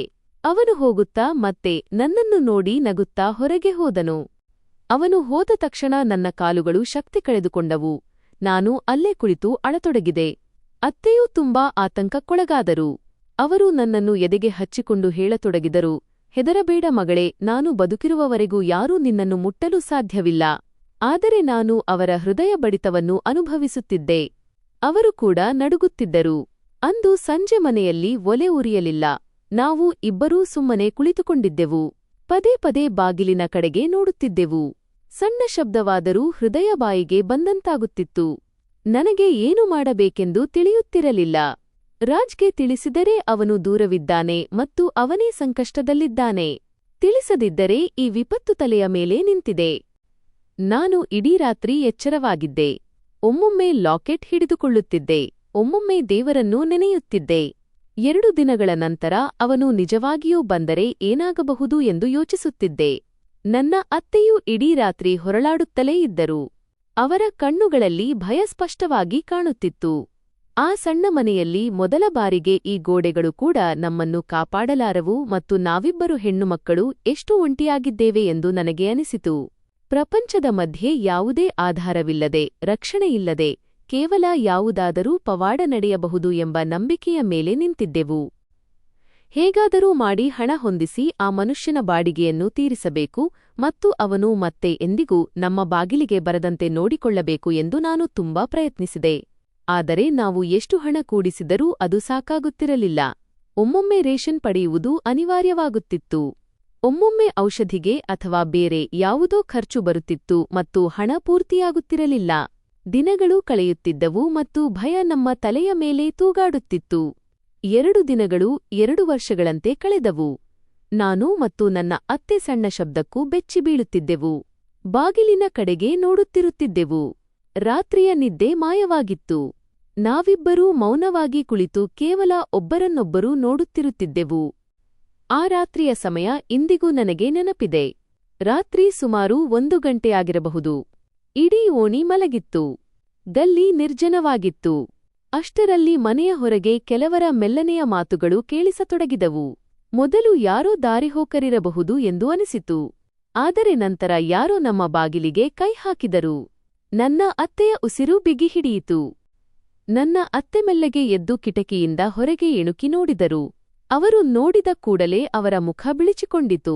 ಅವರು ನಡುಗುವ ಧ್ವನಿಯಲ್ಲಿ ಹೇಳಿದರು, ಅವನೇ ಆ ಮನೆ ಮಾಲೀಕ ಮತ್ತು ಅವನ ಜೊತೆ ಇನ್ನೂ 2 ಆಳುಗಳಿದ್ದಾರೆ. ನನ್ನ ಮತ್ತು ನನ್ನ ಅತ್ತೆಯ ಕೈಕಾಲುಗಳು ನಡುಗತೊಡಗಿದವು. ಅವನು ತನ್ನ ಬೆದರಿಕೆಯನ್ನು ನಿಜ ಮಾಡಲು ಬಂದಿದ್ದಾನೆ ಎಂದು ನಮಗೆ ಅರ್ಥವಾಯಿತು. ಯಾವುದೇ ಕ್ಷಣದಲ್ಲಿ ಅವನು ಬಾಗಿಲು ಒಡೆದು ಒಳಗೆ ಬರಬಹುದಿತ್ತು. ನಾನು ಅಳುತ್ತಾ ಅತ್ತೆಯನ್ನು ಅಪ್ಪಿಕೊಂಡೆ. ಆಗ ಅವರು ನನ್ನನ್ನು ತಮ್ಮಿಂದ ದೂರ ಸರಿಸಿ ಬಹಳ ಕಠಿಣ ಧ್ವನಿಯಲ್ಲಿ ಹೇಳಿದರು, ಮಗಳೇ, ನನ್ನ ಮಾತನ್ನು ಗಮನವಿಟ್ಟು ಕೇಳು. ಈ ಪ್ರಪಂಚದಲ್ಲಿ ನಿನಗಿಂತ ಪ್ರಿಯವಾದದ್ದು ನನಗೆ ಯಾವುದೂ ಇಲ್ಲ. ನೀನು ಈಗಲೇ ಇಲ್ಲಿಂದ ಓಡಿಹೋಗು. ಈ ಜನರನ್ನು ನಾನು ನೋಡಿಕೊಳ್ಳುತ್ತೇನೆ. ನಾನು ಅವರನ್ನು ಮಾತುಗಳಲ್ಲಿ ತೊಡಗಿಸುತ್ತೇನೆ. ನೀನು ಹಿಂದಿನಿಂದ ಹೊರಟು ಹೋಗಿ ಎಲ್ಲಿಯಾದರೂ ದೂರ ಹೋಗಿಬಿಡು. ನಾನು ಅವರ ಕೈ ಹಿಡಿದು ಅಳುತ್ತಾ ಹೇಳಿದೆ, ಇಲ್ಲ ಅಮ್ಮ, ನಾನು ನಿಮ್ಮನ್ನು ಬಿಟ್ಟು ಎಲ್ಲಿಗೂ ಹೋಗುವುದಿಲ್ಲ. ನಾವು ಬದುಕಿದರೆ ಒಟ್ಟಿಗೆ, ಸತ್ತರೆ ಒಟ್ಟಿಗೆ. ಅದಕ್ಕೆ ಅವರು ನನ್ನ ಕಣ್ಣುಗಳನ್ನು ನೋಡಿ ಹೇಳಿದರು, ಹುಚ್ಚಿಯಾಗಬೇಡ. ನೀನು ಇಲ್ಲೇ ಇದ್ದರೆ ಅವನು ನಿನ್ನನ್ನು ಬರ್ಬಾದ್ ಮಾಡಿಬಿಡುತ್ತಾನೆ. ನಾನು ಆದರೂ ಒಪ್ಪಲಿಲ್ಲ. ನಾನು ಹೇಳಿದೆ, ನಾನು ನಿಮ್ಮನ್ನು ಒಬ್ಬರೇ ಬಿಡಲು ಸಾಧ್ಯವಿಲ್ಲ. ಆಗ ಅವರು ನನ್ನ ತಲೆಯ ಮೇಲೆ ಕೈಯಿಟ್ಟು ಹೇಳಿದರು, ನಿನಗೆ ನನ್ನ ಆಣೆ. ನೀನು ನನ್ನನ್ನು ನಿನ್ನ ತಾಯಿ ಎಂದು ಭಾವಿಸಿದ್ದರೆ ಈಗಲೇ ಹೊರಟು ಹೋಗು. ಇಲ್ಲದಿದ್ದರೆ ನಾನು ಇಲ್ಲೇ ನನ್ನನ್ನು ನಾನು ಕೊಂದುಕೊಳ್ಳುತ್ತೇನೆ. ಇಷ್ಟು ಹೇಳಿ ಅವರು ಪಕ್ಕದಲ್ಲಿದ್ದ ಚಾಕುವನ್ನು ಎತ್ತಿಕೊಂಡರು. ಅವರನ್ನು ನೋಡಿ ನನಗೆ ಭಯವಾಯಿತು. ಅವರ ಕಣ್ಣುಗಳಲ್ಲಿ ಕಣ್ಣೀರಿತ್ತು, ಆದರೆ ನಿರ್ಧಾರ ದೃಢವಾಗಿತ್ತು. ಹೊರಗಿನಿಂದ ಬಾಗಿಲು ಬಡಿಯುವ ಶಬ್ದ ಜೋರಾಗುತ್ತಿತ್ತು. ಆ ಮನುಷ್ಯ ಕೆಟ್ಟದಾಗಿ ಬೈಯುತ್ತಾ ಬಾಗಿಲು ತೆಗೆಯಿರಿ ಎಂದು ಕೂಗಾಡುತ್ತಿದ್ದನು. ನಾನು ನಡುಗುತ್ತಾ ಹಿಂದೆ ಸರಿದೆ. ಅತ್ತೆ ನನ್ನನ್ನು ಕಿಟಕಿಯ ಕಡೆಗೆ ತಳ್ಳಿ ಹೇಳಿದರು, ಓಡಿಹೋಗು ಮಗಳೇ, ಓಡಿಹೋಗು. ಮೇಲೆ ದೇವರು ನಿನ್ನನ್ನು ರಕ್ಷಿಸುತ್ತಾನೆ. ನನ್ನ ಬಳಿ ಬೇರೆ ಯಾವುದೇ ದಾರಿ ಉಳಿದಿರಲಿಲ್ಲ. ನಾನು ಅಳುತ್ತಾ ಕಿಟಕಿಯಿಂದ ಹೊರಗೆ ಜಿಗಿದೆ ಮತ್ತು ಕತ್ತಲಿನಲ್ಲಿ ಓಡಲು ಪ್ರಾರಂಭಿಸಿದೆ. ಹಿಂದಿನಿಂದ ಬಾಗಿಲು ಒಡೆಯುವ ಶಬ್ದ ಕೇಳಿಸಿತು. ನಂತರ ಮನೆಯೊಳಗೆ ನುಗ್ಗುವ ಸದ್ದು ಕೇಳಿಬಂದಿತು. ನನಗೆ ಆ ಮನುಷ್ಯನ ಧ್ವನಿ ಕೇಳಿಸಿತು. ಅವನು ನನ್ನ ಬಗ್ಗೆ ಅತ್ತೆಯ ಬಳಿ ಕೇಳುತ್ತಿದ್ದನು. ಅತ್ತೆ ಕಿರುಚುತ್ತಿದ್ದರು. ಏನೋ ಬೀಳುವ ಶಬ್ದಗಳು ಬರುತ್ತಿದ್ದವು. ನಾನು ಎಲ್ಲವನ್ನೂ ಕೇಳಿಸಿಕೊಳ್ಳುತ್ತಿದ್ದೆ, ಆದರೆ ನಿಲ್ಲಲು ಸಾಧ್ಯವಿರಲಿಲ್ಲ. ಅವರ ಕಿರುಚಾಟವನ್ನು ಕೇಳಿಸಿಕೊಳ್ಳಬಾರದೆಂದು ನಾನು ನನ್ನ ಕಿವಿಗಳ ಮೇಲೆ ಕೈಗಳನ್ನಿಟ್ಟುಕೊಂಡು ಓಡುತ್ತಲೇ ಇದ್ದೆ. ನನ್ನ ಹೃದಯ ಒಡೆಯುವಂತಾಗುತ್ತಿತ್ತು, ಆದರೆ ಹೆಜ್ಜೆಗಳು ನಿಲ್ಲುತ್ತಿರಲಿಲ್ಲ. ನಾನು ಓಡುತ್ತಾ ತುಂಬಾ ದೂರ ಬಂದುಬಿಟ್ಟಿದ್ದೆ. ಉಸಿರು ಕಟ್ಟಿದಂತಾಗಿತ್ತು. ಕಾಲುಗಳಲ್ಲಿ ಶಕ್ತಿ ಇರಲಿಲ್ಲ. ಕೈಕಾಲುಗಳು ನಡುಗುತ್ತಿದ್ದವು. ಓಣಿ ಮುಗಿದು ಹೋಗಿತ್ತು. ಈಗ ನಿರ್ಜನ ರಸ್ತೆಯಾಗಿತ್ತು. ಸುತ್ತಲೂ ಕತ್ತಲು ಹರಡಿತ್ತು. ಅಲ್ಲಲ್ಲಿ ಮರಗಳ ನೆರಳುಗಳಿದ್ದವು. ನಾನು ಯಾರ ಬಳಿಯೂ ಸಹಾಯ ಕೇಳಲು ಸಾಧ್ಯವಿರಲಿಲ್ಲ, ಏಕೆಂದರೆ ಆ ಸಮಯದಲ್ಲಿ ಪ್ರತಿಯೊಬ್ಬ ಮನುಷ್ಯನೂ ನನಗೆ ಅಪಾಯಕಾರಿಯಾಗಿ ಕಾಣಿಸುತ್ತಿದ್ದನು. ಪ್ರತಿಯೊಂದು ಮುಖವೂ ಆ ಮನುಷ್ಯನಂತೆಯೇ ಇರುತ್ತದೆ ಎಂದು ನನಗೆ ಅನಿಸುತ್ತಿತ್ತು. ಬಹಳ ಹೊತ್ತು ಓಡಿದ ನಂತರ ನಾನು ಎಲ್ಲೋ ದೂರ ಹೋಗಿ ಒಂದು ದೊಡ್ಡ ಮರದ ಕೆಳಗೆ ಕುಳಿತುಕೊಂಡೆ. ನನ್ನ ಉಸಿರಾಟ ವೇಗವಾಗಿತ್ತು. ಎದೆ ಬಡಿದುಕೊಳ್ಳುತ್ತಿತ್ತು. ಕಣ್ಣುಗಳಿಂದ ಕಣ್ಣೀರು ನಿಲ್ಲುತ್ತಲೇ ಇರಲಿಲ್ಲ. ನಾನು ಎಲ್ಲಿದ್ದೇನೆ, ಯಾವ ದಾರಿಯಲ್ಲಿ ಬಂದಿದ್ದೇನೆ ಎಂದು ನನಗೆ ಗೊತ್ತಿರಲಿಲ್ಲ. ಈಗ ಎಲ್ಲಿಗೆ ಹೋಗಲಿ? ನನ್ನ ಹತ್ತಿರ ಹಣವಿರಲಿಲ್ಲ. ಯಾರೂ ನನ್ನವರೂ ಇರಲಿಲ್ಲ. ಯಾವುದೇ ಆಧಾರವೂ ಇರಲಿಲ್ಲ. ನಾನು ನಡುಗುವ ಕೈಗಳಿಂದ ನನ್ನ ದುಪ್ಪಟ್ಟಾವನ್ನು ಮುಖಕ್ಕೆ ಎಳೆದುಕೊಂಡೆ. ಯಾರಾದರೂ ಹಾದು ಹೋದರೆ ನನ್ನನ್ನು ಗುರುತಿಸಬಾರದೆಂದು. ನಾನು ನನ್ನೊಳಗೆ ಮುದುರಿಕೊಂಡು ಕುಳಿತುಕೊಂಡೆ. ರಾತ್ರಿ ಬಹಳ ಚಳಿಯಿರುವಂತೆ ಅನಿಸುತ್ತಿತ್ತು. ಭಯದಿಂದ ನನ್ನ ಇಡೀ ದೇಹ ಜಡವಾಗಿತ್ತು. ಅಷ್ಟರಲ್ಲಿ ದೂರದಿಂದ ಒಂದು ಕಾರಿನ ಬೆಳಕು ನನ್ನ ಕಡೆಗೆ ಬರುತ್ತಿರುವುದು ಕಂಡಿತು. ಮೊದಲು ಮಂದವಾದ ಬೆಳಕಿತ್ತು, ನಂತರ ಅದು ಪ್ರಕಾಶಮಾನವಾಗುತ್ತಾ ಹೋಯಿತು. ಅದು ಹತ್ತಿರ ಬಂದಂತೆಲ್ಲ ನನ್ನ ಭಯ ಇನ್ನೂ ಹೆಚ್ಚಾಗುತ್ತಾ ಹೋಯಿತು. ನಾನು ಮತ್ತೆ ನಡುಗಲು ಶುರು ಮಾಡಿದೆ. ಬಹುಶಃ ಅದೇ ಜನರು ನನ್ನನ್ನು ಹುಡುಕುತ್ತಾ ಬಂದಿದ್ದಾರೆ ಎಂದು ನನಗೆ ಅನಿಸಿತು. ನಾನು ಎದ್ದು ಓಡಲು ಬಯಸಿದೆ, ಆದರೆ ಕಾಲುಗಳಲ್ಲಿ ಶಕ್ತಿಯಿರಲಿಲ್ಲ. ಕಾರು ನನ್ನ ಮುಂದೆ ಬಂದು ನಿಂತಿತು. ಬಾಗಿಲು ತೆರೆಯಿತು ಮತ್ತು ಅದರಿಂದ ಒಬ್ಬ ಮುದುಕಿ ಇಳಿದರು. ಅವರು ತುಂಬಾ ಸ್ವಚ್ಛವಾದ ಮತ್ತು ಒಳ್ಳೆಯ ಬಟ್ಟೆಗಳನ್ನು ಧರಿಸಿದ್ದರು. ಅವರ ಮುಖದಲ್ಲಿ ವಯಸ್ಸಿನ ಛಾಯೆಯಿತ್ತು, ಆದರೆ ಕಣ್ಣುಗಳಲ್ಲಿ ಮೃದುತ್ವವಿತ್ತು. ಅವರು ನಿಧಾನವಾಗಿ ನನ್ನ ಹತ್ತಿರ ಬಂದು ಬಾಗಿ ಕೇಳಿದರು, ಮಗಳೇ, ನೀನು ಯಾರು? ನಾನು ಅವರನ್ನು ಸುಮ್ಮನೆ ನೋಡುತ್ತಾ ನಿಂತೆ. ನನ್ನ ತುಟಿಗಳು ಒಣಗಿ ಹೋಗಿದ್ದವು. ಧ್ವನಿ ಮಾಯವಾಗಿತ್ತು. ನನಗೆ ಏನೂ ಮಾತನಾಡಲು ಸಾಧ್ಯವಾಗಲಿಲ್ಲ. ಅವರು ಮತ್ತೆ ಪ್ರೀತಿಯಿಂದ ಕೇಳಿದರು, ಹೆದರಬೇಡ, ನಾನು ನಿನಗೆ ಏನೂ ಮಾಡುವುದಿಲ್ಲ. ಹೇಳು, ನೀನು ಯಾರು? ಇಷ್ಟು ತಡರಾತ್ರಿ ಇಲ್ಲಿ ಒಬ್ಬಳೇ ಏಕೆ ಕುಳಿತಿದ್ದೀಯಾ? ನಾನು ಆದರೂ ಯಾವುದೇ ಉತ್ತರ ನೀಡಲಿಲ್ಲ, ಏಕೆಂದರೆ ಈಗ ನನಗೆ ಯಾರ ಮೇಲೆಯೂ ನಂಬಿಕೆ ಇಡಲು ಭಯವಾಗುತ್ತಿತ್ತು. ನನ್ನ ಕಣ್ಣುಗಳು ಕೇವಲ ಅವರನ್ನು ನೋಡುತ್ತಿದ್ದವು ಮತ್ತು ಹೃದಯ ಕೇಳುತ್ತಿತ್ತು, ಇದು ಸಹಾಯವೇ ಅಥವಾ ಯಾವುದಾದರೂ ಹೊಸ ವಿಪತ್ತೇ? ಆ ಮುದುಕಿ ನಿಧಾನವಾಗಿ ನನ್ನ ಹತ್ತಿರ ಬಂದು ಬಹಳ ಪ್ರೀತಿಯಿಂದ ನನ್ನೊಂದಿಗೆ ಮಾತನಾಡತೊಡಗಿದರು. ಅವರ ಧ್ವನಿ ಎಷ್ಟು ಮೃದುವಾಗಿತ್ತೆಂದರೆ ಭಯದಿಂದ ಹೆಪ್ಪುಗಟ್ಟಿದ್ದ ನನ್ನ ಹೃದಯದಲ್ಲಿ ಸ್ವಲ್ಪ ನಂಬಿಕೆ ಮೂಡಿತು. ಅವರು ಬಾಗಿ ಹೇಳಿದರು, ಮಗಳೇ. ಅವರ ಧ್ವನಿ ಎಷ್ಟು ಮೃದುವಾಗಿತ್ತೆಂದರೆ ಭಯದಿಂದ ಹೆಪ್ಪುಗಟ್ಟಿದ್ದ ನನ್ನ ಹೃದಯದಲ್ಲಿ ಸ್ವಲ್ಪ ನಂಬಿಕೆ ಮೂಡಿತು. ಅವರು ಬಾಗಿ ಹೇಳಿದರು, ಮಗಳೇ, ಹೆದರಬೇಡ. ನನಗೆ ಹೇಳು, ನೀನು ಯಾರು ಮತ್ತು ಇಲ್ಲಿ ಈ ಸ್ಥಿತಿಯಲ್ಲಿ ಹೇಗೆ ಕುಳಿತಿದ್ದೀಯಾ? ನಂತರ ಅವರು ನನ್ನ ತಲೆಯ ಮೇಲೆ ಪ್ರೀತಿಯಿಂದ ಕೈ ಸವರಿದರು. ಆ ಸ್ಪರ್ಶದಲ್ಲಿ ನನಗೆ ಮೊದಲ ಬಾರಿಗೆ ತಾಯಿಯಂತಹ ಸಮಾಧಾನ ಅನಿಸಿತು. ಬಹುಶಃ ದೇವರು ನಿಜವಾಗಿಯೂ ನನ್ನ ಸಹಾಯಕ್ಕಾಗಿ ಇವರನ್ನು ಕಳುಹಿಸಿದ್ದಾನೆ ಎಂದು ನನಗೆ ಅನಿಸಿತು. ನಾನು ಅತ್ತುಬಿಟ್ಟೆ ಮತ್ತು ತುಂಡು ತುಂಡು ಮಾತುಗಳಲ್ಲಿ ಅವರಿಗೆ ಎಲ್ಲವನ್ನೂ ತಿಳಿಸಿದೆ. ಹೇಗೆ ಕೆಲವರು ರಾತ್ರಿ ನಮ್ಮ ಮನೆಗೆ ನುಗ್ಗಿದ್ದರು, ಹೇಗೆ ನನ್ನ ಅತ್ತೆ ನನ್ನನ್ನು ಉಳಿಸಲು ಕಿಟಕಿಯಿಂದ ಓಡಿಸಿಬಿಟ್ಟರು ಮತ್ತು ನಾನು ಹೇಗೆ ಓಡುತ್ತಾ ಇಲ್ಲಿಯವರೆಗೆ ಬಂದೆ ಎಂದು. ಅವರು ನನ್ನ ಮಾತನ್ನು ಕೇಳಿ ದೀರ್ಘವಾಗಿ ನಿಟ್ಟುಸಿರು ಬಿಟ್ಟು ಹೇಳಿದರು, ಅಯ್ಯಯ್ಯೋ, ಎಂತಹ ಕಾಲ ಬಂತು. ಒಳ್ಳೆಯ ಜನರಿಗಂತೂ ಬದುಕುವುದು ಕಷ್ಟವಾಗಿಬಿಟ್ಟಿದೆ. ಮಗಳೇ, ನೀನು ತುಂಬಾ ಕಷ್ಟಗಳನ್ನು ನೋಡಿದ್ದೀಯಾ. ಅವರ ಮಾತುಗಳನ್ನು ಕೇಳಿ ನಾನು ಈಗ ಸುರಕ್ಷಿತವಾಗಿದ್ದೇನೆ ಎಂದು ನನಗೆ ಅನಿಸಿತು. ಅವರು ಮತ್ತೆ ಹೇಳಿದರು, ನೀನು ಹೆದರಬೇಡ. ಬಾ, ನನ್ನೊಂದಿಗೆ ಕಾರಿನಲ್ಲಿ ಕುಳಿತುಕೋ. ನಾನು ನಿನ್ನನ್ನು ನಿನ್ನ ಮನೆಗೆ ಬಿಡುತ್ತೇನೆ. ನಾನು ತಕ್ಷಣ ತಲೆ ಅಲ್ಲಾಡಿಸಿ ಹೇಳಿದೆ, ಇಲ್ಲ, ನನಗೆ ಮನೆಗೆ ಹೋಗುವುದು ಬೇಡ.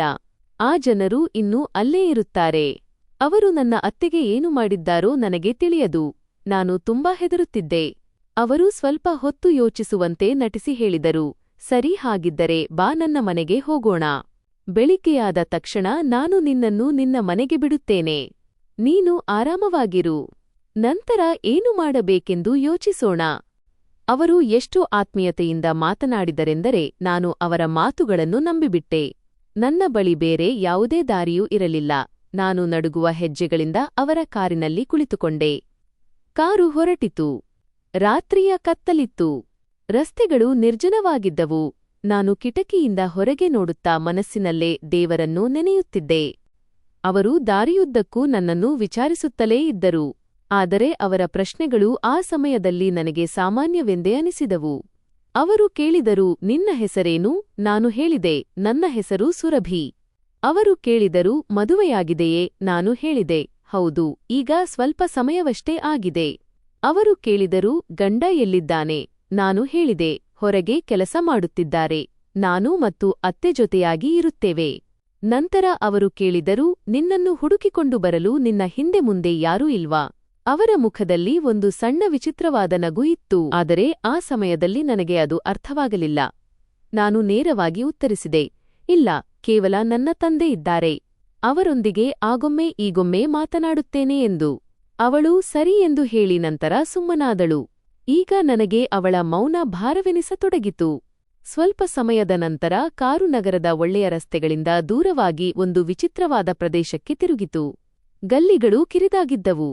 ಕೆಲವು ಮನೆಗಳಲ್ಲಿ ತೀಕ್ಷ್ಣವಾದ ಬೆಳಕಿತ್ತು. ಕೆಲವು ಕಡೆಗಳಲ್ಲಿ ಜೋರಾಗಿ ಹಾಡುಗಳು ಕೇಳಿಬರುತ್ತಿದ್ದವು. ಕೆಲವು ಗಂಡಸರು ಅತ್ತಿತ್ತ ಅಲೆದಾಡುತ್ತಿದ್ದರು. ನನ್ನ ಹೃದಯ ಗಾಬರಿಯಾಗತೊಡಗಿತು. ನಾನು ಕೇಳಿದೆ, ನಾವು ಎಲ್ಲಿಗೆ ಹೋಗುತ್ತಿದ್ದೇವೆ? ಅದಕ್ಕವಳು ಹೇಳಿದಳು, ಬಂದೇ ಬಿಟ್ಟೆವು ಮಗಳೇ, ಈಗ ನೀನು ವಿಶ್ರಾಂತಿ ಪಡೆಯುವೆ. ಸ್ವಲ್ಪ ಹೊತ್ತಿನ ನಂತರ ಕಾರು ಒಂದು ದೊಡ್ಡ ಮನೆಯ ಮುಂದೆ ಹೋಗಿ ನಿಂತಿತು. ಮನೆ ತುಂಬಾ ದೊಡ್ಡದಾಗಿತ್ತು, ಆದರೆ ಅದನ್ನು ನೋಡಿ ನೆಮ್ಮದಿ ಸಿಗುವ ಬದಲು ಭಯವಾಗುತ್ತಿತ್ತು. ಹೊರಗಡೆ ಬಣ್ಣ ಬಣ್ಣದ ದೀಪಗಳಿದ್ದವು. ಬಾಗಿಲಲ್ಲಿ ಇಬ್ಬರು ಗಂಡಸರು ನಿಂತಿದ್ದರು. ಡ್ರೈವರ್ ಇಳಿದು ಬಾಗಿಲು ತೆರೆದನು.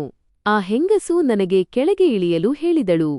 ನಾನು ಹೊರಗೆ ಬಂದ ತಕ್ಷಣ ನನ್ನ ದೃಷ್ಟಿ ಸುತ್ತಲೂ ಹರಿಯಿತು. ಅಲ್ಲಿ ಅನೇಕ ಸುಂದರ ಹುಡುಗಿಯರಿದ್ದರು, ಆದರೆ ಅವರ ಮುಖದಲ್ಲಿ ಸಂತೋಷವಿರಲಿಲ್ಲ. ಅವರು ಹೊಳೆಯುವ ಚಿಕ್ಕ ಬಟ್ಟೆಗಳನ್ನು ಧರಿಸಿದ್ದರು. ಅತಿಯಾದ ಮೇಕಪ್ ಮಾಡಿಕೊಂಡಿದ್ದರು. ಕೆಲವು ಹುಡುಗಿಯರು ನಗುತ್ತಿದ್ದರು, ಆದರೆ ಅವರ ಕಣ್ಣುಗಳಲ್ಲಿ ಶೂನ್ಯವಿತ್ತು.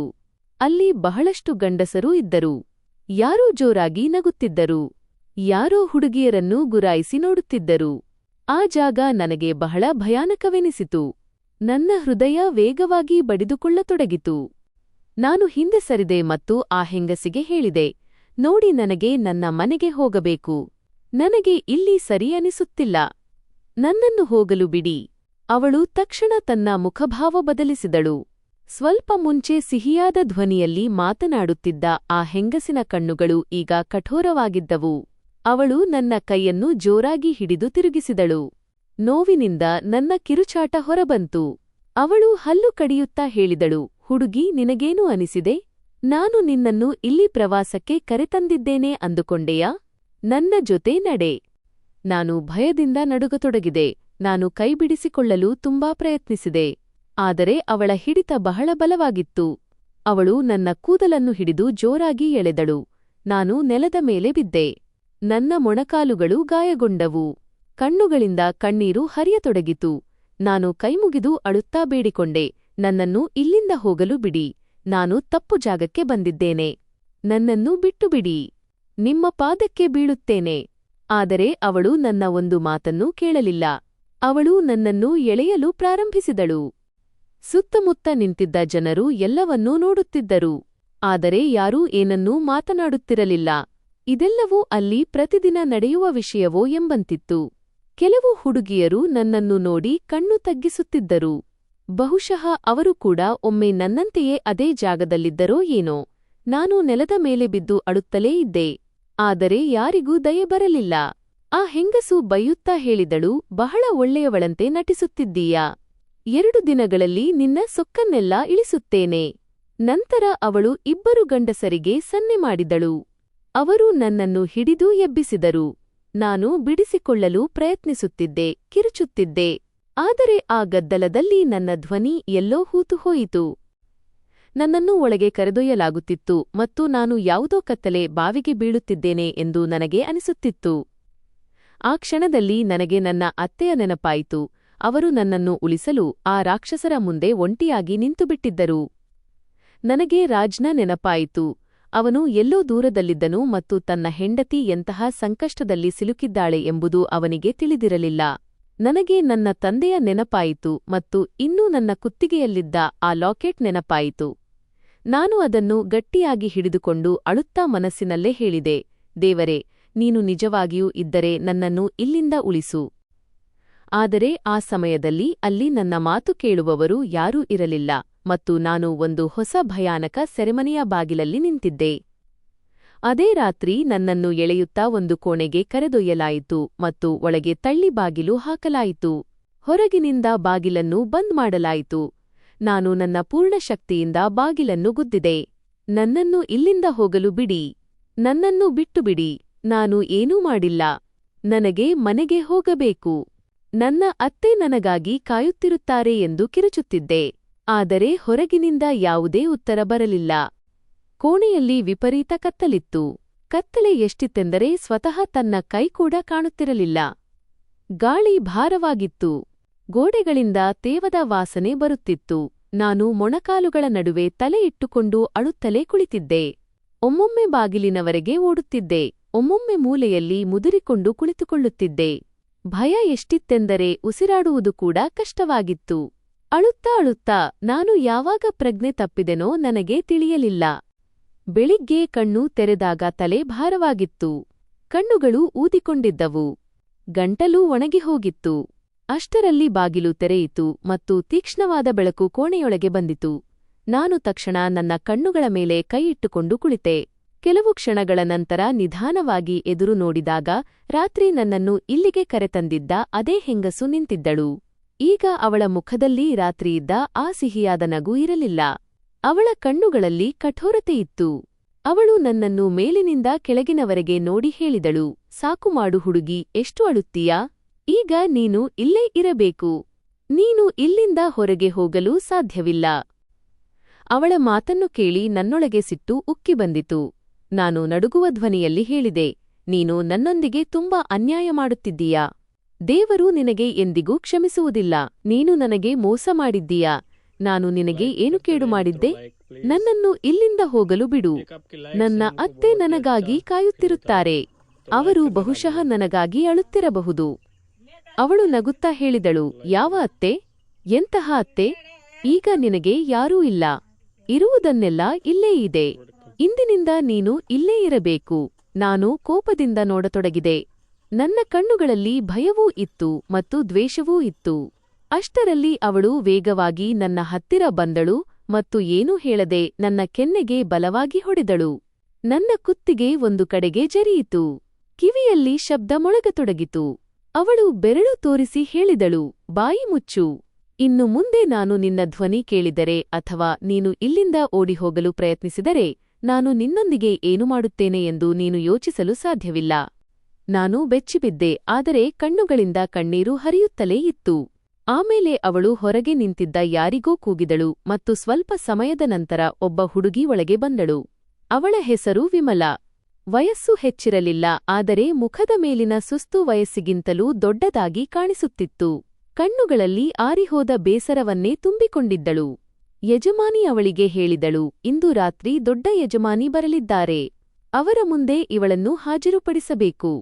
ಇವಳನ್ನು ತಯಾರು ಮಾಡು. ಇಷ್ಟು ಹೇಳಿ ಆ ಹೆಂಗಸು ಹೊರಟು ಹೋದಳು. ಬಾಗಿಲು ಮತ್ತೆ ಮುಚ್ಚಲ್ಪಟ್ಟಿತು.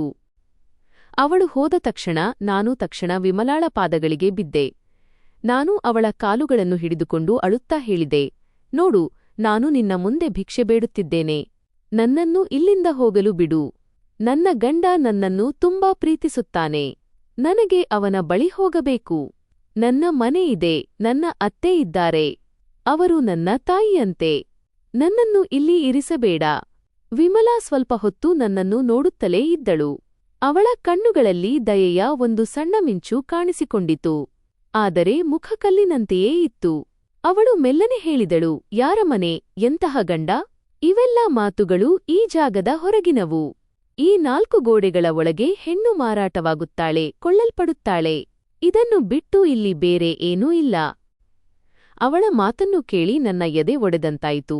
ನಾನು ಅಳುತ್ತಾ ಹೇಳಿದೆ, ಹೀಗೆ ಹೇಳಬೇಡ, ನಾನು ಸಾಯುತ್ತೇನೆ ಹೊರತು ಇಂತಹ ಕೆಲಸ ಮಾಡುವುದಿಲ್ಲ. ಅವಳು ದೀರ್ಘವಾಗಿ ನಿಟ್ಟುಸಿರು ಬಿಟ್ಟು ಹೇಳಿದಳು, ಈಗ ನೀನು ಹೊಸಬಳು, ಅದಕ್ಕೆ ಒದ್ದಾಡುತ್ತಿದ್ದೀಯಾ? ನಿಧಾನವಾಗಿ ಎಲ್ಲವನ್ನೂ ಅರ್ಥಮಾಡಿಕೊಳ್ಳುತ್ತೀಯಾ? ನಾನು ಕಿರುಚುತ್ತಾ ಹೇಳಿದೆ, ಇಲ್ಲ, ನಾನು ಎಂದಿಗೂ ಒಪ್ಪುವುದಿಲ್ಲ. ನಾನು ಇಲ್ಲಿ ಇರುವುದಿಲ್ಲ. ನಾನು ಸಾಯುತ್ತೇನೆ. ಆದರೆ ಇದನ್ನೆಲ್ಲ ಮಾಡುವುದಿಲ್ಲ. ಅವಳು ನನ್ನ ಹತ್ತಿರ ಕುಳಿತುಕೊಂಡಳು ಮತ್ತು ಮೊದಲ ಬಾರಿಗೆ ಅವಳ ಧ್ವನಿ ಸ್ವಲ್ಪ ಮೃದುವಾಯಿತು. ಅವಳು ಹೇಳಿದಳು, ಚಿಂತೆ ಮಾಡಬೇಡ ಹುಡುಗಿ, ರಾತ್ರಿ ಯಜಮಾನಿಯ ಮುಂದೆ ನಿನ್ನನ್ನು ಹಾಜರುಪಡಿಸಿದಾಗ ನೀನು ಅವರೊಂದಿಗೆ ಮಾತನಾಡಿ ನೋಡು. ಬಹುಶಃ ನಿನ್ನ ಮೇಲೆ ಕರುಣೆ ಬರಬಹುದು. ಅವಳು ಕೂಡ ಅಸಹಾಯಕಳು ಎಂಬುದು ನನಗೆ ಅರ್ಥವಾಯಿತು. ಬಹುಶಃ ಒಂದು ಕಾಲದಲ್ಲಿ ಅವಳು ಕೂಡ ನನ್ನಂತೆಯೇ ಇಲ್ಲಿಗೆ ತರಲ್ಪಟ್ಟಿದ್ದಳೇನೋ. ಅವಳ ಕಣ್ಣುಗಳ ಆ ಆರಿಹೋದ ಬೆಳಕು ಅವಳ ಕಥೆಗೆ ಸಾಕ್ಷಿಯಾಗಿತ್ತು. ಅವಳು ಒಂದು ಗಂಟನ್ನು ಬಿಚ್ಚಿ ಅದರಿಂದ ಕೆಂಪು ಬಣ್ಣದ ಉಡುಪನ್ನು ತೆಗೆದಳು. ಬಟ್ಟೆ ಹೊಳೆಯುತ್ತಿತ್ತು, ಆದರೆ ಅದು ನನಗೆ ಸಾವಿನ ಹೊದಿಕೆಯಂತೆ ಕಂಡಿತು.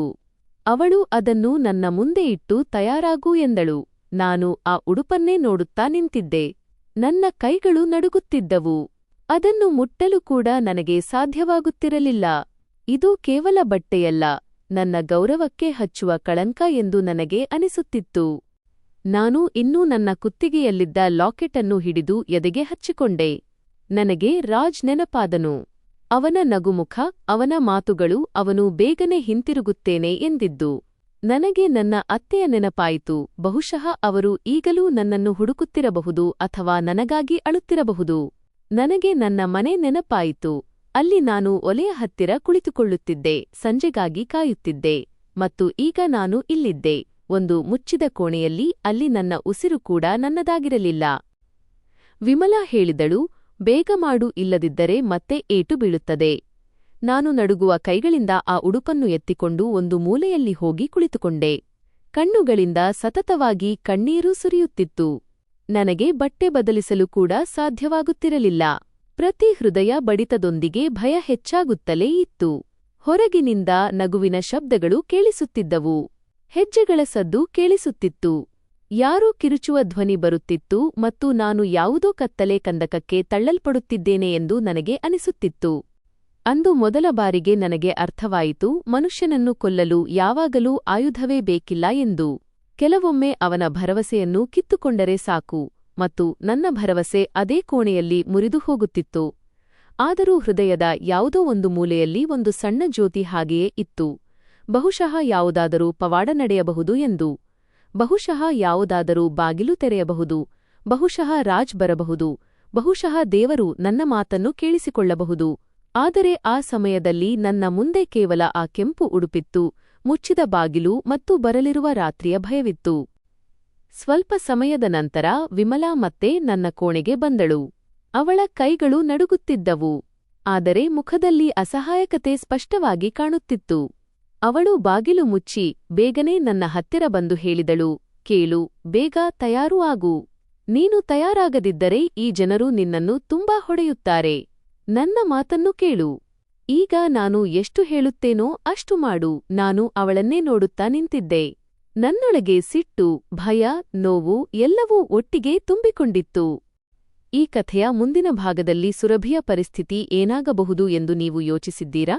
ಅಂದರೆ ಯಾವುದಾದರೂ ರಕ್ಷಕ ಬರುತ್ತಾರಾ ಅಥವಾ ಅವಳೇ ಅಲ್ಲಿಂದ ತಪ್ಪಿಸಿಕೊಳ್ಳುವ ಹಾದಿ ಕಂಡುಕೊಳ್ಳುತ್ತಾಳಾ?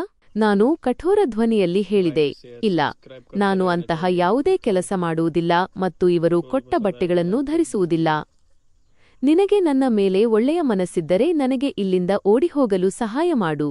ನಾನು ಇಲ್ಲಿ ಒಂದು ಕ್ಷಣವೂ ಇರಲಾರೆ. ವಿಮಲಾ ದೀರ್ಘವಾಗಿ ನಿಟ್ಟುಸಿರು ಬಿಟ್ಟು ಹೇಳಿದಳು, ಯಾವುದೇ ದಾರಿಯಿಲ್ಲ. ಇಲ್ಲಿಂದ ಓಡಿಹೋಗುವುದು ಅಷ್ಟು ಸುಲಭವಲ್ಲ. ಒಂದು ವೇಳೆ ನೀನು ಇಲ್ಲಿಂದ ಹೇಗಾದರೂ ಮಾಡಿ ಹೊರಗೆ ಹೋದರೂ ಸಹ ಈ ಜನರು ನಿನ್ನನ್ನು ಹುಡುಕುತ್ತಾರೆ ಮತ್ತು ಆಮೇಲೆ ನಿನ್ನೊಂದಿಗೆ ಏನು ಮಾಡುತ್ತಾರೆ ಎಂದು ನೀನು ಕಲ್ಪಿಸಿಕೊಳ್ಳಲು ಸಾಧ್ಯವಿಲ್ಲ. ಅವಳ ಮಾತನ್ನು ಕೇಳಿ ನನ್ನ ಎದೆ ದಸಕ್ಕಂದಿತು. ಆದರೆ ನಾನು ಧೈರ್ಯ ಕಳೆದುಕೊಳ್ಳಲು ಬಯಸಲಿಲ್ಲ. ನಾನು ಕೋಣೆಯ ಮೂಲೆಯಲ್ಲಿದ್ದ ಒಂದು ಗಾಜಿನ ಲೋಟವನ್ನು ಎತ್ತಿಕೊಂಡು ಪೂರ್ಣ ಶಕ್ತಿಯಿಂದ ಗೋಡೆಗೆ ಹೊಡೆದೆ. ಗಾಜು ಒಡೆದು ಚೂರುಚೂರಾಗಿ ನೆಲದ ಮೇಲೆ ಹರಡಿತು. ನಾನು ಒಂದು ಚೂಪಾದ ಗಾಜಿನ ಚೂರನ್ನು ಎತ್ತಿಕೊಂಡು ನನ್ನ ಮಣಿಕಟ್ಟಿನ ಮೇಲಿಟ್ಟುಕೊಂಡೆ ಮತ್ತು ನಡುಗುವ ಧ್ವನಿಯಲ್ಲಿ ಹೇಳಿದೆ, ನಾನು ನನ್ನನ್ನು ಕೊಂದುಕೊಳ್ಳುತ್ತೇನೆ ಹೊರತು ಈ ಜನರ ಮಾತನ್ನು ಕೇಳುವುದಿಲ್ಲ. ಬದುಕಿದ್ದು ಇಂತಹ ಅವಮಾನವನ್ನು ನಾನು ಸಹಿಸಿಕೊಳ್ಳಲಾರೆ. ವಿಮಲಾ ಗಾಬರಿಯಾದಳು. ಅವಳು ತಕ್ಷಣ ನನ್ನ ಹತ್ತಿರ ಬಂದು ಹೇಳಿದಳು, ಹೀಗೆ ಮಾಡಬೇಡ. ನೀನು ನಿನಗೆ ಏನಾದರೂ ಮಾಡಿಕೊಂಡು ಆಮೇಲೆ ನೀನು ಬದುಕಿ ಉಳಿದರೆ ಈ ಜನರು ನಿನ್ನನ್ನು ಜೀವಂತವಾಗಿ ಸುಟ್ಟು ಹಾಕುತ್ತಾರೆ. ನನ್ನ ಮಾತನ್ನು ಕೇಳು, ಸಂಜೆಯವರೆಗೆ ತಾಳ್ಮೆಯಿಂದ ಇರು. ಯಜಮಾನಿ ಬಂದಾಗ ಅವರೊಂದಿಗೆ ಮಾತನಾಡಿ ನೋಡು. ಬಹುಶಃ ಅವರಿಗೆ ನಿನ್ನ ಮೇಲೆ ಕರುಣೆ ಬರಬಹುದು. ಅವಳ ಮಾತನ್ನು ಕೇಳಿ ನಾನು ಕಣ್ಣೀರು ಒರೆಸಿಕೊಂಡೆ ಮತ್ತು ಕೇಳಿದೆ, ಯಾರು ಈ ಯಜಮಾನಿ?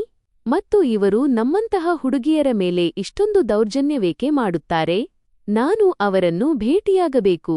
ಅವರು ಯಾರು ಮತ್ತು ಯಾವ ಹಕ್ಕಿನಿಂದ ಇನ್ನೊಬ್ಬರ ಜೀವನವನ್ನು ಹಾಳು ಮಾಡುತ್ತಾರೆ ಎಂದು ನಾನು ನೋಡಬೇಕು. ನಾನು ಅವಳನ್ನು ಇದನ್ನೆಲ್ಲ ಕೇಳುತ್ತಿದ್ದಾಗಲೇ ಬಾಗಿಲು ಜೋರಾಗಿ ತೆರೆಯಿತು ಮತ್ತು ರಾತ್ರಿ ನನ್ನನ್ನು ಇಲ್ಲಿಗೆ ಕರೆತಂದಿದ್ದ ಅದೇ ಹೆಂಗಸು ಒಳಗೆ ಬಂದಳು.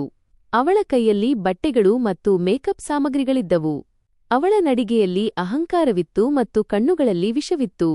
ಅವಳು ಆ ಸಾಮಾನುಗಳನ್ನು ವಿಮಲಾಳ ಕೈಗೆ ಎಸೆಯುತ್ತಾ ಹೇಳಿದಳು, ಇನ್ನುವರೆಗೆ ಇವಳನ್ನು ತಯಾರೇಕೆ ಮಾಡಿಲ್ಲ?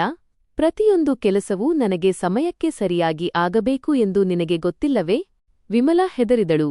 ಆದರೂ ಧೈರ್ಯ ಮಾಡಿ ಹೇಳಿದಳು, ಇವಳು ತಯಾರಾಗುವುದಿಲ್ಲ ಮತ್ತು ನಾನು ಇವಳ ಮೇಲೆ ಬಲವಂತ ಮಾಡುವುದಿಲ್ಲ. ಇದನ್ನು ಕೇಳಿದ ತಕ್ಷಣ ಆ ಹೆಂಗಸು ತಡಮಾಡದೆ ವಿಮಲಾಳ ಮುಖಕ್ಕೆ ಬಲವಾಗಿ ಹೊಡೆದಳು. ಆ ಶಬ್ದ ಇಡೀ ಕೋಣೆಯಲ್ಲಿ ಮೊಳಗಿತು. ವಿಮಲಾ ತತ್ತರಿಸಿದಳು. ಅವಳು ಕೋಪದಿಂದ ಹೇಳಿದಳು, ನಿನ್ನ ನಾಲಿಗೆ ಬಹಳ ಉದ್ದವಾಗುತ್ತಿದೆ. ನಾನು ನಿನ್ನೊಂದಿಗೆ ಏನು ಮಾಡಬಲ್ಲೆ ಎಂಬುದು ನಿನಗೆ ಮರೆತು ಹೋದಂತಿದೆ. ನಾನು ಇದನ್ನು ನೋಡಿ ನಡುಗಿ ಹೋದೆ. ನನ್ನೊಳಗೆ ಸಿಟ್ಟು ಉಕ್ಕಿ ಬಂದಿತು. ನಾನು ಮುಂದೆ ಹೋಗಿ ಅವಳ ಕೈಯಿಂದ ಸಾಮಾನುಗಳನ್ನು ಕಸಿದುಕೊಂಡು ನೆಲಕ್ಕೆ ಎಸೆದೆ ಮತ್ತು ಕಿರುಚುತ್ತಾ ಹೇಳಿದೆ, ನೀವು ನಮ್ಮೊಂದಿಗೆ ಹೀಗೆ ಮಾಡಲು ಸಾಧ್ಯವಿಲ್ಲ. ದೇವರು ನಿಮ್ಮನ್ನು ಎಂದಿಗೂ ಕ್ಷಮಿಸುವುದಿಲ್ಲ. ನೀವು ಒಬ್ಬ ಹೆಣ್ಣಾಗಿ ಹೆಣ್ಣುಮಕ್ಕಳ ಜೀವನವನ್ನೇ ಹಾಳು ಮಾಡುತ್ತಿದ್ದೀರಿ. ಅವಳು ನನ್ನನ್ನು ಈಗಲೇ ನುಂಗಿಬಿಡುವವಳಂತೆ ನೋಡಿದಳು. ನಂತರ ಜಿಗಿದು ನನ್ನ ಕೂದಲನ್ನು ಹಿಡಿದು ಜೋರಾಗಿ ಎಳೆದಳು. ನೋವಿನಿಂದ ನನ್ನ ಕಿರುಚಾಟ ಹೊರಬಂತು. ಅವಳು ನನ್ನ ಮುಖದ ಹತ್ತಿರ ಬಂದು ಹೇಳಿದಳು, ಹುಡುಗಿ, ನಿನ್ನನ್ನು ನಾನು ಆಮೇಲೆ ನೋಡಿಕೊಳ್ಳುತ್ತೇನೆ. ಇಂದು ರಾತ್ರಿ ನಿನ್ನ ಅಹಂಕಾರವನ್ನು ಎಷ್ಟು ಮುರಿಯುತ್ತೇನೆಂದರೆ ನೀನೇ ನಿನ್ನನ್ನು ಗುರುತಿಸಲು ಸಾಧ್ಯವಾಗುವುದಿಲ್ಲ. ನಂತರ ಅವಳು ನನ್ನನ್ನು ತಳ್ಳಿದಳು. ನಾನು ನೆಲದ ಮೇಲೆ ಬಿದ್ದೆ. ನನ್ನ ತಲೆ ಗೋಡೆಗೆ ಬಡಿಯಿತು. ಕಣ್ಣುಗಳ ಮುಂದೆ ಕತ್ತಲೆ ಆವರಿಸಿತು. ವಿಮಲಾ ನನ್ನನ್ನು ಎಬ್ಬಿಸಲು ಓಡಿ ಬಂದಾಗ ಅವಳು ಮತ್ತೆ ಅವಳನ್ನು ಗದರಿಸಿ ಹೇಳಿದಳು, ಇವಳನ್ನು ತಯಾರು ಮಾಡು. ಇಲ್ಲದಿದ್ದರೆ ನಿಮ್ಮಿಬ್ಬರಿಗೂ ಅಂತಹ ಶಿಕ್ಷೆ ಕೊಡುತ್ತೇನೆಂದರೆ ನೆನಪಿಟ್ಟುಕೊಳ್ಳುವಿರಿ. ಇಷ್ಟು ಹೇಳಿ ಅವಳು ಹೊರಗೆ ಹೋದಳು. ಬಾಗಿಲು ಮತ್ತೆ ಮುಚ್ಚಲ್ಪಟ್ಟಿತು. ಕೋಣೆಯಲ್ಲಿ ಕೆಲವು ಕ್ಷಣಗಳ ಕಾಲ ಸ್ಮಶಾನ ಮೌನ ಆವರಿಸಿತು. ಕೇವಲ ನನ್ನ ಬಿಕ್ಕಳಿಕೆ ಮತ್ತು ವಿಮಲಾಳ ಮುರಿದ ಉಸಿರಾಟದ ಸದ್ದು ಮಾತ್ರ ಕೇಳಿಸುತ್ತಿತ್ತು. ವಿಮಲಾ ನನ್ನನ್ನು ಎತ್ತಿ ಹಾಸಿಗೆಯ ಮೇಲೆ ಕುಳ್ಳಿರಿಸಿದಳು. ಅವಳ ಕೆನ್ನೆಯ ಮೇಲೆ ಹೊಡೆದ ಗುರುತು ಕೆಂಪಾಗಿತ್ತು. ಅವಳನ್ನು ನೋಡಿದಾಗ ಅವಳು ಕೂಡ ಒಬ್ಬ ಕೈದಿಯೆಂದೇ ನನಗೆ ಅನಿಸಿತು. ಕೇವಲ ಅವಳ ಸರಪಳಿಗಳು ಹಳೆಯದಾಗಿದ್ದವಷ್ಟೇ. ಅವಳು ಮೆಲ್ಲನೆ ಹೇಳಿದಳು, ನಾನು ಬಯಸಿದರೂ ನಿನಗೆ ಸಹಾಯ ಮಾಡಲು ಸಾಧ್ಯವಾಗುತ್ತಿಲ್ಲ. ನನ್ನನ್ನು ಕ್ಷಮಿಸು. ನಾನು ಅವಳ ಕೈ ಹಿಡಿದುಕೊಂಡೆ ಮತ್ತು ಮೊದಲ ಬಾರಿಗೆ ನನಗೆ ಅವಳ ಮೇಲೆ ಕೋಪ ಬರಲಿಲ್ಲ. ನನಗೆ ಅವಳ ಮೇಲೆ ಕರುಣೆ ಬಂದಿತು. ನಾನು ಕೇಳಿದೆ, ನೀನು ಇಲ್ಲಿಂದ ಎಷ್ಟು ಸಮಯದಿಂದ ಇದ್ದೀಯಾ? ಅವಳು ಕಣ್ಣು ತಗ್ಗಿಸಿ ಹೇಳಿದಳು, ಎಷ್ಟು ಸಮಯವಾಯಿತೋ ಎಣಿಸುವುದನ್ನೇ ಮರೆತುಬಿಟ್ಟಿದ್ದೇನೆ. ನಂತರ ಅವಳು ಸುಮ್ಮನಾದಳು. ಅವಳೊಳಗೆ ಕೂಡ ತುಂಬಾ ನೋವು ಹೂತುಹೋಗಿದೆ ಎಂದು ನನಗೆ ಅರ್ಥವಾಯಿತು. ಕೋಣೆಯಲ್ಲಿ ಚೆಲ್ಲಾಪಿಲ್ಲಿಯಾದ ಮೇಕಪ್ ಸಾಮಗ್ರಿಗಳಿದ್ದವು. ಕೆಂಪು ಉಡುಪು ಕುರ್ಚಿಯ ಮೇಲಿತ್ತು. ಒಡೆದ ಗಾಜಿನ ಚೂರುಗಳು ನೆಲದ ಮೇಲೆ ಹೊಳೆಯುತ್ತಿದ್ದವು ಮತ್ತು ನಾನು ಯೋಚಿಸುತ್ತಿದ್ದೆ, ಮನುಷ್ಯ ನಿಜವಾಗಿಯೂ ಇಷ್ಟು ಕೀಳುಮಟ್ಟಕ್ಕೆ ಇಳಿಯಬಲ್ಲನೆ? ಯಾರೋ ಒಬ್ಬರ ಕಿರುಚಾಟವನ್ನು ಕೇಳಿಯೂ ಅವನ ಹೃದಯ ಕರಗುವುದಿಲ್ಲವೇ? ಸಂಜೆ ನಿಧಾನವಾಗಿ ಹತ್ತಿರ ಬರುತ್ತಿತ್ತು ಮತ್ತು ಅದರೊಂದಿಗೆ ನನ್ನ ಭಯವೂ ಹೆಚ್ಚಾಗುತ್ತಿತ್ತು. ನಾನು ಪದೇ ಪದೇ ಲಾಕೆಟ್ ಹಿಡಿದುಕೊಂಡು ದೇವರಲ್ಲಿ ಬೇಡುತ್ತಿದ್ದೆ, ನೀನು ಎಲ್ಲಾದರೂ ಇದ್ದರೆ ಇಂದು ನನ್ನನ್ನು ಉಳಿಸು. ಏಕೆಂದರೆ ಇಂದು ಏನಾದರೂ ಆಗದಿದ್ದರೆ ಬಹುಶಃ ನಾನು ನಾಳೆ ಇಂದಿರುವಂತೆ ಇರುವುದಿಲ್ಲ. ಸಂಜೆಯಾಗಿತ್ತು ಮತ್ತು ಕೋಣೆಯ ಹೊರಗಿನಿಂದ ಹುಡುಗಿಯರ ಹಾಗೂ ಪುರುಷರ ನಗುವಿನ ಮತ್ತು ಮಾತಿನ ಶಬ್ದಗಳು ಕೇಳಿಸತೊಡಗಿದ್ದವು. ಯಾರೋ ಜೋರಾಗಿ ನಗುತ್ತಿದ್ದರು. ಯಾರೋ ಹಾಡುಗಳನ್ನು ಹಾಕುತ್ತಿದ್ದರು. ಯಾರೋ ಉನ್ನತ ಧ್ವನಿಯಲ್ಲಿ ಮಾತನಾಡುತ್ತಿದ್ದರು. ಆದರೆ ಆ ಎಲ್ಲಾ ಶಬ್ದಗಳು ನನ್ನ ಹೃದಯಕ್ಕೆ ಬಾಣದಂತೆ ಚುಚ್ಚುತ್ತಿದ್ದವು. ಪ್ರತಿ ನಗುವು ನನ್ನ ನೋವನ್ನು ನೋಡಿ ಹಾಸ್ಯ ಮಾಡುತ್ತಿರುವಂತೆ ನನಗೆ ಅನಿಸುತ್ತಿತ್ತು. ಕೋಣೆಯಲ್ಲಿ ಕುಳಿತಿದ್ದ ನಾನು ನಡುಗುತ್ತಿದ್ದೆ. ಏನು ಮಾಡಬೇಕೆಂದು ತಿಳಿಯುತ್ತಿರಲಿಲ್ಲ. ಬಾಗಿಲು ಮುಚ್ಚಿತ್ತು. ಕಿಟಕಿ ಎತ್ತರದಲ್ಲಿತ್ತು. ಹೊರಗೆ ಹೋಗಲು ಯಾವುದೇ ದಾರಿಯಿರಲಿಲ್ಲ. ನನ್ನ ಹೃದಯ ಪದೇ ಪದೇ ಹೇಳುತ್ತಿತ್ತು, ಓಡಿಹೋಗು, ಹೇಗಾದರೂ ಮಾಡಿ ಓಡಿಹೋಗು. ಆದರೆ ಶರೀರದಲ್ಲಿ ಅಷ್ಟು ಶಕ್ತಿ ಉಳಿದಿರಲಿಲ್ಲ. ನಾನು ಮೊಣಕಾಲುಗಳ ನಡುವೆ ತಲೆ ಇಟ್ಟುಕೊಂಡು ಕುಳಿತುಕೊಂಡೆ ಮತ್ತು ದೇವರೆದುರು ಅಳುತ್ತಾ ಬೇಡಿಕೊಳ್ಳತೊಡಗಿದೆ, ಹೇಗಾದರೂ ಮಾಡಿ ನನ್ನನ್ನು ಇಲ್ಲಿಂದ ಉಳಿಸು. ನನ್ನನ್ನು ನನ್ನ ಅತ್ತೆಯ ಹತ್ತಿರ ತಲುಪಿಸು. ನನ್ನನ್ನು ನನ್ನ ಮನೆಗೆ ತಲುಪಿಸು. ನನ್ನನ್ನು ಈ ನರಕದಿಂದ ಹೊರತೆಗೆಯಿರಿ. ಸ್ವಲ್ಪ ಸಮಯದ ನಂತರ ಬಾಗಿಲು ತೆರೆಯಿತು ಮತ್ತು ಇನ್ನೊಬ್ಬ ಹುಡುಗಿ ಕೋಣೆಯೊಳಗೆ ಬಂದಳು. ಅವಳ ವಯಸ್ಸು ಕೂಡ ಹೆಚ್ಚಿರಲಿಲ್ಲ. ಆದರೆ ಮುಖದಲ್ಲಿ ಕೃತಕವಾದ ನಗು ಇತ್ತು. ಅವಳು ನನ್ನನ್ನು ನೋಡಿ ಹೇಳಿದಳು, ಏನು ವಿಷಯ ಹುಡುಗಿ? ನೀನು ಇನ್ನುವರೆಗೆ ತಯಾರೇಕೆ ಆಗಿಲ್ಲ? ಯಜಮಾನಿ ಬಂದಿದ್ದಾರೆ. ಕೆಳಗೆ ಎಲ್ಲರೂ ನಿನಗಾಗಿ ಕಾಯುತ್ತಿದ್ದಾರೆ. ಅವಳ ಮಾತನ್ನು ಕೇಳಿ ನನ್ನೊಳಗೆ ಸಿಟ್ಟು ತುಂಬಿ ಬಂದಿತು. ನಾನು ಹೇಳಿದೆ, ನಿನಗೆ ನಾಚಿಕೆಯಾಗುವುದಿಲ್ಲವೇ? ನೀನು ಒಬ್ಬ ಹೆಣ್ಣಾಗಿ ನನ್ನೊಂದಿಗೆ ಇಂತಹ ಮಾತುಗಳನ್ನು ಆಡುತ್ತಿದ್ದೀಯಾ? ನೀನು ನನ್ನನ್ನು ಆ ರಾಕ್ಷಸರ ಮುಂದೆ ಕಳುಹಿಸುವ ಬಗ್ಗೆ ಮಾತನಾಡುತ್ತಿದ್ದೀಯಾ? ನಿಮ್ಮಲ್ಲಿ ಸ್ವಲ್ಪವೂ ಮಾನವೀಯತೆ ಇಲ್ಲವೇ? ಅವಳು ನನ್ನ ಕಡೆ ನೋಡಿ ತಣ್ಣನೆಯ ಧ್ವನಿಯಲ್ಲಿ ಹೇಳಿದಳು, ಮಾನವೀಯತೆ? ಅಂದರೇನು? ಇಲ್ಲಿ ಅಂತಹ ಮಾತುಗಳನ್ನು ಆಡುವುದಿಲ್ಲ. ಇಲ್ಲಿ ಏನು ಹೇಳಲಾಗುತ್ತದೆಯೋ ಅದೇ ನಡೆಯುತ್ತದೆ. ಈಗ ಬೇಗ ಮಾಡು, ತಯಾರಾಗು. ಕೆಳಗಿನವರು ನಿನ್ನ ಹೆಸರನ್ನೇ ಕೂಗುತ್ತಿದ್ದಾರೆ. ನಾನು ಜೋರಾಗಿ ಹೇಳಿದೆ, ನಾನು ತಯಾರಾಗುವುದಿಲ್ಲ. ನಾನು ಎಲ್ಲಿಗೂ ಬರುವುದಿಲ್ಲ. ನಾನು ಸಾಯುತ್ತೇನೆ, ಆದರೆ ಕೆಳಗೆ ಹೋಗುವುದಿಲ್ಲ. ಆ ಹುಡುಗಿ ಏನಾದರೂ ಹೇಳುವ ಮೊದಲೇ ಬಾಗಿಲು ಮತ್ತೆ ತೆರೆಯಿತು ಮತ್ತು ನನ್ನನ್ನು ಇಲ್ಲಿಯವರೆಗೆ ಕರೆತಂದಿದ್ದ ಅದೇ ಹೆಂಗಸು ಒಳಗೆ ಬಂದಳು. ಅವಳ ಕಣ್ಣುಗಳಲ್ಲಿ ಕೋಪ ತುಂಬಿತ್ತು. ಅವಳು ಬರುತ್ತಿದ್ದಂತೆಯೇ ನನ್ನ ಕೂದಲನ್ನು ಹಿಡಿದು ಹಾಸಿಗೆಯಿಂದ ಕೆಳಕ್ಕೆ ಎಳೆದಳು. ನೋವಿನಿಂದ ನನ್ನ ಕಿರುಚಾಟ ಹೊರಬಂತು. ನಾನು ಅವಳ ಕೈಯನ್ನು ಬಿಡಿಸಿಕೊಳ್ಳಲು ಪ್ರಯತ್ನಿಸುತ್ತಿದ್ದೆ. ಆದರೆ ಅವಳು ಇನ್ನೂ ಜೋರಾಗಿ ಎಳೆಯುತ್ತಿದ್ದಳು. ಅವಳು ಬೈಯುತ್ತಾ ಹೇಳಿದಳು, ಬಹಳ ನಾಟಕ ಮಾಡಿದ್ದು ಸಾಕು. ಈಗ ಕೆಳಗೆ ನಡೆ. ನಾನು ಅಳುತ್ತಲೇ ಇದ್ದೆ. ನನ್ನನ್ನು ಬಿಟ್ಟು ಬಿಡಿ, ಹೋಗಲು ಬಿಡಿ ಎಂದು ಹೇಳುತ್ತಿದ್ದೆ. ಆದರೆ ಅವಳಿಗೆ ಯಾವುದೇ ವ್ಯತ್ಯಾಸವಾಗಲಿಲ್ಲ. ಅವಳು ನನ್ನನ್ನು ಬಲವಂತವಾಗಿ ಎಳೆಯುತ್ತಾ ಕೋಣೆಯ ಹೊರಗೆ ತಂದಳು. ಮೊದಲ ಬಾರಿಗೆ ನಾನು ಆ ಜಾಗವನ್ನು ಸ್ಪಷ್ಟವಾಗಿ ಕಂಡೆ. ಅದೊಂದು ಉದ್ದವಾದ ವರಾಂಡವಾಗಿತ್ತು. ಎರಡೂ ಕಡೆ ಕೋಣೆಗಳಿದ್ದವು. ಕೆಲವು ಬಾಗಿಲುಗಳು ತೆರೆದಿದ್ದವು. ಅವುಗಳಲ್ಲಿ ಹುಡುಗಿಯರು ಕುಳಿತಿದ್ದರು. ಕೆಲವರು ಅಳುತ್ತಿದ್ದರು. ಕೆಲವರು ಕಲ್ಲಾಗಿ ಹೋದವರಂತೆ ಛಾವಣಿಯನ್ನು ನೋಡುತ್ತಿದ್ದರು. ಕೆಲವರು ಸೋಲೊಪ್ಪಿಕೊಂಡಿದ್ದರು. ಕೆಳಗಿನಿಂದ ತೀಕ್ಷ್ಣವಾದ ಸಂಗೀತದ ಶಬ್ದ ಕೇಳಿಬರುತ್ತಿತ್ತು. ನಾನು ಮೆಟ್ಟಿಲುಗಳ ಮೇಲೆ ತಡವರಿಸುತ್ತಾ ಬೀಳುತ್ತಾ ಚೇತರಿಸಿಕೊಳ್ಳುತ್ತಾ ಕೆಳಕ್ಕೆ ತರಲ್ಪಟ್ಟೆ. ನನ್ನ ಇಡೀ ಶರೀರ ನಡುಗುತ್ತಿತ್ತು. ನಾನು ಪ್ರತಿ ಹೆಜ್ಜೆಯಲ್ಲೂ ಹೇಗಾದರೂ ಮಾಡಿ ತಪ್ಪಿಸಿಕೊಳ್ಳಲು ಪ್ರಯತ್ನಿಸುತ್ತಿದ್ದೆ. ಆದರೆ ಆ ಹೆಂಗಸು ಬಹಳ ಬಲವಾಗಿ ನನ್ನನ್ನು ಹಿಡಿದಿದ್ದಳು. ಕೆಳಗೆ ಒಂದು ದೊಡ್ಡ ಹಾಲ್ ಇತ್ತು. ಅಲ್ಲಿ ಬಣ್ಣ ಬಣ್ಣದ ದೀಪಗಳು ಉರಿಯುತ್ತಿದ್ದವು. ಕೆಲವು ಪುರುಷರು ಕುಳಿತಿದ್ದರು. ಯಾರೋ ನಗುತ್ತಿದ್ದರು. ಯಾರೋ ಕುಡಿಯುತ್ತಿದ್ದರು. ಯಾರೋ ನನ್ನನ್ನು ನೋಡಿ ನಗುತ್ತಿದ್ದರು. ಅವರ ದೃಷ್ಟಿಯನ್ನು ಕಂಡು ನನ್ನ ರಕ್ತ ಹೆಪ್ಪುಗಟ್ಟಿದಂತಾಯಿತು. ನಾನು ಮನುಷ್ಯರ ನಡುವೆಯಲ್ಲ, ತೋಳಗಳ ನಡುವೆ ನಿಂತಿದ್ದೇನೆ ಎಂದು ನನಗೆ ಅನಿಸಿತು. ಅಲ್ಲಿ ಮಧ್ಯದಲ್ಲಿ ಒಂದು ದೊಡ್ಡ ಕುರ್ಚಿಯಂತಹ ಜಾಗದಲ್ಲಿ ಒಬ್ಬ ಹೆಂಗಸು ಕುಳಿತಿದ್ದಳು. ಎಲ್ಲರೂ ಅವಳನ್ನು ಯಜಮಾನಿ ಎಂದು ಕರೆಯುತ್ತಿದ್ದರು. ಅವಳಿಗೆ ವಯಸ್ಸಾಗಿತ್ತು, ಆದರೆ ಮುಖದಲ್ಲಿ ಅಹಂಕಾರ ಮತ್ತು ಕಣ್ಣುಗಳಲ್ಲಿ ಕಠೋರತೆಯಿತ್ತು. ಅವಳು ಭಾರವಾದ ಆಭರಣಗಳನ್ನು ಧರಿಸಿದ್ದಳು ಮತ್ತು ಕೈಯಲ್ಲಿ ಹುಕ್ಕಾದಂತಹ ಪೈಪ್ ಇತ್ತು. ಎಲ್ಲರೂ ಅವಳನ್ನು ನೋಡಿ ಹೆದರುತ್ತಿರುವುದು ಕಾಣಿಸುತ್ತಿತ್ತು. ನನ್ನನ್ನು ಅವಳ ಮುಂದೆ ಎಳೆದುಕೊಂಡು ಹೋಗಲಾಯಿತು ಮತ್ತು ಆ ಹೆಂಗಸು ನನ್ನನ್ನು ಜೋರಾಗಿ ತಳ್ಳಿದಳು. ನಾನು ನೇರವಾಗಿ ಹೋಗಿ ಅವಳ ಪಾದಗಳ ಮುಂದೆ ಬಿದ್ದೆ. ನನ್ನ ಕೈಗಳು ನೆಲದ ಮೇಲಿದ್ದವು. ಉಸಿರಾಟ ವೇಗವಾಗಿತ್ತು. ಕೂದಲು ಚೆಲ್ಲಾಪಿಲ್ಲಿಯಾಗಿತ್ತು. ಕಣ್ಣುಗಳಿಂದ ನೀರು ಸುರಿಯುತ್ತಿತ್ತು. ಇಡೀ ಹಾಲ್ನಲ್ಲಿ ಮೌನ ಆವರಿಸಿತು. ಎಲ್ಲರೂ ನನ್ನನ್ನೇ ನೋಡುತ್ತಿದ್ದರು. ಯಜಮಾನಿ ನಿಧಾನವಾಗಿ ನನ್ನ ಗಲ್ಲವನ್ನು ಮೇಲೆತ್ತಿ ಯಾವುದೋ ವಸ್ತುವನ್ನು ಪರೀಕ್ಷಿಸುವಂತೆ ನನ್ನನ್ನು ದಿಟ್ಟಿಸಿ ನೋಡತೊಡಗಿದಳು. ಆ ದೃಷ್ಟಿ ನನ್ನ ಆತ್ಮವನ್ನೇ ನಡುಗಿಸಿತು. ನಾನು ನಡುಗುತ್ತಾ ಹಿಂದೆ ಸರಿಯಲು ಬಯಸಿದೆ. ಆದರೆ ಹಿಂದೆ ನನ್ನನ್ನು ಹಿಡಿದಿದ್ದ ಅದೇ ಹೆಂಗಸು ನಿಂತಿದ್ದಳು. ಆ ಕ್ಷಣದಲ್ಲಿ ನನಗೆ ಅನಿಸಿತು, ಇಂದು ಯಾವುದಾದರೂ ಪವಾಡ ನಡೆಯದಿದ್ದರೆ ನನ್ನ ಜೀವನವು ಶಾಶ್ವತವಾಗಿ ಬದಲಾಗಿಬಿಡುತ್ತದೆ ಎಂದು. ನಾನು ಭಯದಿಂದ ನನ್ನ ಕಣ್ಣುಗಳನ್ನು ಗಟ್ಟಿಯಾಗಿ ಮುಚ್ಚಿಕೊಂಡಿದ್ದೆ.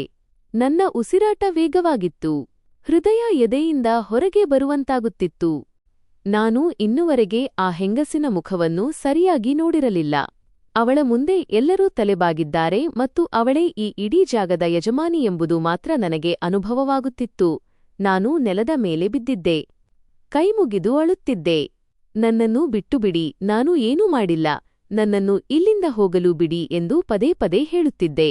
ಆದರೆ ನನ್ನ ಧ್ವನಿ ನಡುಗುತ್ತಿತ್ತು ಮತ್ತು ಮಾತುಗಳು ತೊದಲುತ್ತಿದ್ದವು. ಕೆಲವು ಕ್ಷಣಗಳ ನಂತರ ಧೈರ್ಯ ಮಾಡಿ ನಾನು ನಿಧಾನವಾಗಿ ನನ್ನ ಕಣ್ಣುಗಳನ್ನು ತೆರೆದೆ ಮತ್ತು ತಲೆ ಎತ್ತಿ ಅವಳ ಕಡೆ ನೋಡಿದೆ. ನನ್ನ ದೃಷ್ಟಿ ಅವಳ ಮುಖದ ಮೇಲೆ ಬಿದ್ದ ತಕ್ಷಣ ನನ್ನ ಶರೀರದ ಇಡೀ ರಕ್ತವೇ ಒಣಗಿಹೋದಂತೆ ಅನಿಸಿತು. ನನ್ನ ಉಸಿರು ನಿಂತುಹೋಯಿತು. ಹೃದಯದ ಬಡಿತ ಸ್ತಬ್ಧವಾಯಿತು. ಕೈಕಾಲುಗಳು ಮರಗಟ್ಟಿ ಹೋದವು. ಆ ಹೆಂಗಸು ಬೇರೆ ಯಾರೂ ಆಗಿರಲಿಲ್ಲ, ಅವಳು ನನ್ನ ತಾಯಿ. ಅದೇ ಮುಖ, ಅದೇ ಕಣ್ಣುಗಳು, ಅದೇ ಮೂಗು, ಅದೇ ರೂಪ. ಯಾರನ್ನೂ ನಾನು ವರ್ಷಗಳಿಂದ ಕೇವಲ ಒಂದು ಸಣ್ಣ ಲಾಕೆಟ್ನಲ್ಲಿ ನೋಡಿದ್ದೆನೋ ಅವಳೇ. ನನ್ನ ಕುತ್ತಿಗೆಯಲ್ಲಿ ಯಾವಾಗಲೂ ಇದ್ದ ಅದೇ ಫೋಟೋ, ಅದೇ ಮುಖ ಇಂದು ನನ್ನ ಎದುರು ಜೀವಂತವಾಗಿ ಕುಳಿತಿತ್ತು. ಆದರೆ ನಾನು ಎಂದೂ ಯೋಚಿಸಿರದ ಅಂತಹ ರೂಪದಲ್ಲಿ. ನಾನು ಅವಳನ್ನೇ ನೋಡುತ್ತಾ ನಿಂತುಬಿಟ್ಟೆ. ನನ್ನ ಕಣ್ಣುಗಳು ಅರಳಿದಂತೆಯೇ ಉಳಿದವು. ನಾನು ಕನಸು ಕಾಣುತ್ತಿದ್ದೇನೆಯೇ ಅಥವಾ ಸತ್ಯವು ಕಣ್ಣೆದುರು ನಿಂತಿದೆಯೇ ಎಂದು ನನಗೆ ತಿಳಿಯಲಿಲ್ಲ. ನಾನು ನಡುಗುವ ಕೈಗಳಿಂದ ತಕ್ಷಣ ನನ್ನ ಕುತ್ತಿಗೆಯಲ್ಲಿದ್ದ ಲಾಕೆಟ್ ಹಿಡಿದುಕೊಂಡೆ. ಅದನ್ನು ತೆರೆದೆ. ನಂತರ ಫೋಟೋ ನೋಡಿದೆ. ಆಮೇಲೆ ಎದುರಿದ್ದ ಅವಳ ಮುಖವನ್ನು ನೋಡಿದೆ. ಎರಡೂ ಒಂದೇ ಆಗಿದ್ದವು. ಯಾವುದೇ ಸಂಶಯವಿರಲಿಲ್ಲ. ನನ್ನ ಬೆರಳುಗಳು ನಡುಗತೊಡಗಿದವು. ಲಾಕೆಟ್ ಕೈಯಿಂದ ಜಾರುವುದರಿಂದ ಸ್ವಲ್ಪದರಲ್ಲೇ ತಪ್ಪಿತು. ನಾನು ಹಿಂದೆ ಸರಿಯಲು ಬಯಸುತ್ತಿದ್ದೆ. ಆದರೆ ನನ್ನ ಮೊಣಕಾಲುಗಳಲ್ಲಿ ಶಕ್ತಿಯಿರಲಿಲ್ಲ. ನನ್ನ ಬಾಯಿಯಿಂದ ಕೇವಲ ಮುರಿದ ಧ್ವನಿ ಹೊರಬಂತು. ಅಮ್ಮ. ಈ ಶಬ್ದ ಹೊರಬರುತ್ತಿದ್ದಂತೆಯೇ ನನ್ನೊಳಗೆ ವರ್ಷಗಳ ನೋವು ಉಕ್ಕಿಬಂತು. ಬಾಲ್ಯದಿಂದಲೂ ಯಾವ ಪ್ರಶ್ನೆಗಳೊಂದಿಗೆ ಬದುಕುತ್ತಿದ್ದೆನೋ ಅವೆಲ್ಲವೂ ನನ್ನ ಮುಂದೆ ಕುಳಿತಿದ್ದವು. ನಾನು ಯಾರು? ನನ್ನ ತಾಯಿ ಯಾರು? ಅವಳು ನನ್ನನ್ನು ಏಕೆ ಬಿಟ್ಟಳು? ಅದೆಲ್ಲವೂ ಇಂದು ಒಂದು ಮುಖವಾಗಿ ಬದಲಾಗಿ ನನ್ನೆದುರಿತ್ತು. ಆದರೆ ಈ ಮುಖ ನನ್ನನ್ನು ಎದೆಗೆ ಅಪ್ಪಿಕೊಳ್ಳುವ ಮುಖವಾಗಿರಲಿಲ್ಲ. ಈ ಮುಖವು ಆ ಹುಡುಗಿಯರ ಜೀವನವನ್ನು ಮಾರಾಟ ಮಾಡುವ ಹೆಂಗಸಿನದ್ದಾಗಿತ್ತು. ನನ್ನ ಕಣ್ಣುಗಳಿಂದ ಕಣ್ಣೀರು ಧಾರಾಕಾರವಾಗಿ ಹರಿಯತೊಡಗಿತು. ನಾನು ನಡುಗುವ ಧ್ವನಿಯಲ್ಲಿ ಹೇಳಿದೆ, ನೀವು ನನ್ನ ತಾಯಿ ಅಲ್ವಾ? ನನ್ನ ಲಾಕೆಟ್ನಲ್ಲಿರುವ ಫೋಟೋ ನಿಮ್ಮದೇ ಅಲ್ವಾ?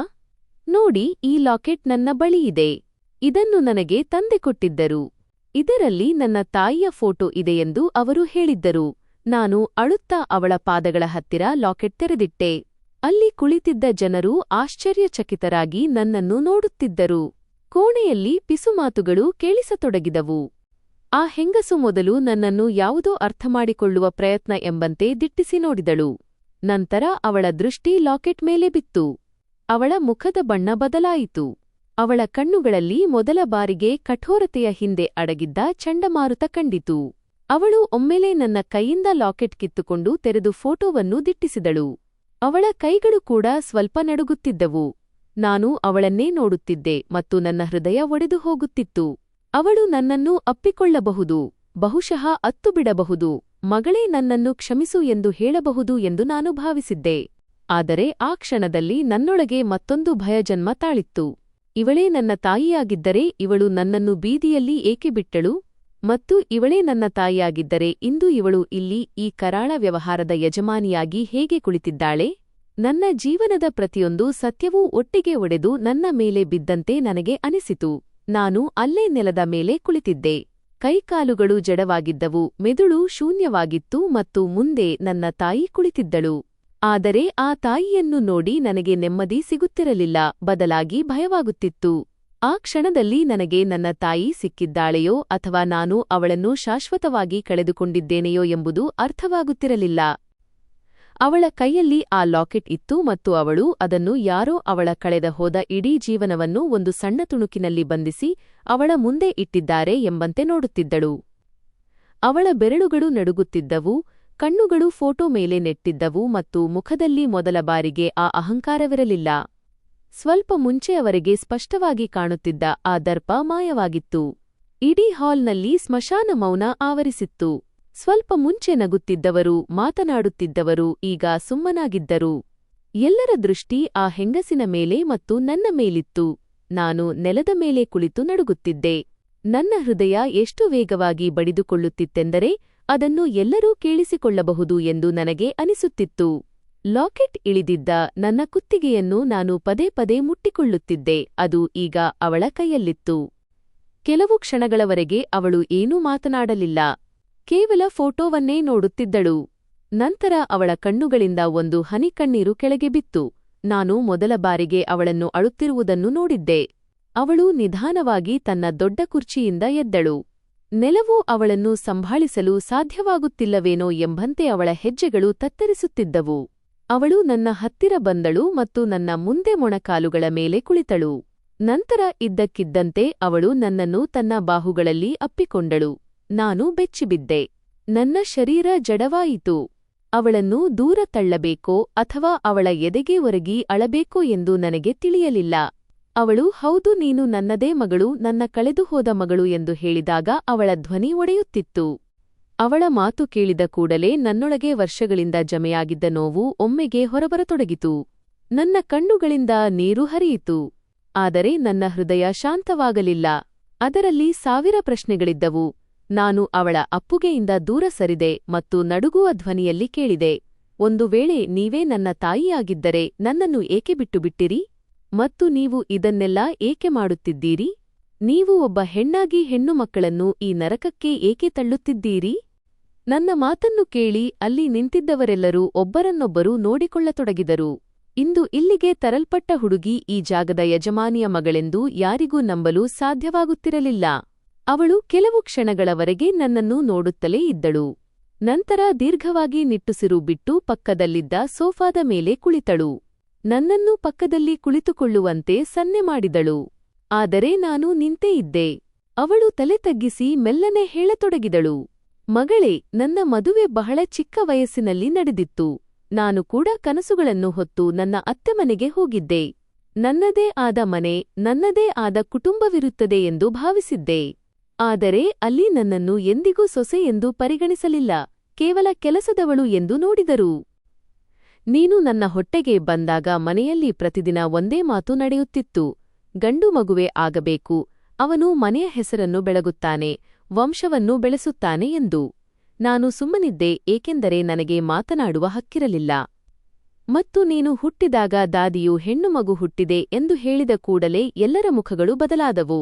ಯಾರೂ ಸಿಹಿ ಹಂಚಲಿಲ್ಲ, ಯಾರೂ ನನಗೆ ಅಭಿನಂದನೆ ಸಲ್ಲಿಸಲಿಲ್ಲ. ಬದಲಾಗಿ ನನ್ನನ್ನು ಅಪಶಕುನ ಎಂದು ಕರೆದರು. ನಿನ್ನ ಅಜ್ಜಿ ಹೇಳುತ್ತಿದ್ದರು, ಹೆಣ್ಣನ್ನು ಹೆರುವವಳು ಮನೆ ಹಾಳು ಮಾಡುತ್ತಾಳೆ ಎಂದು.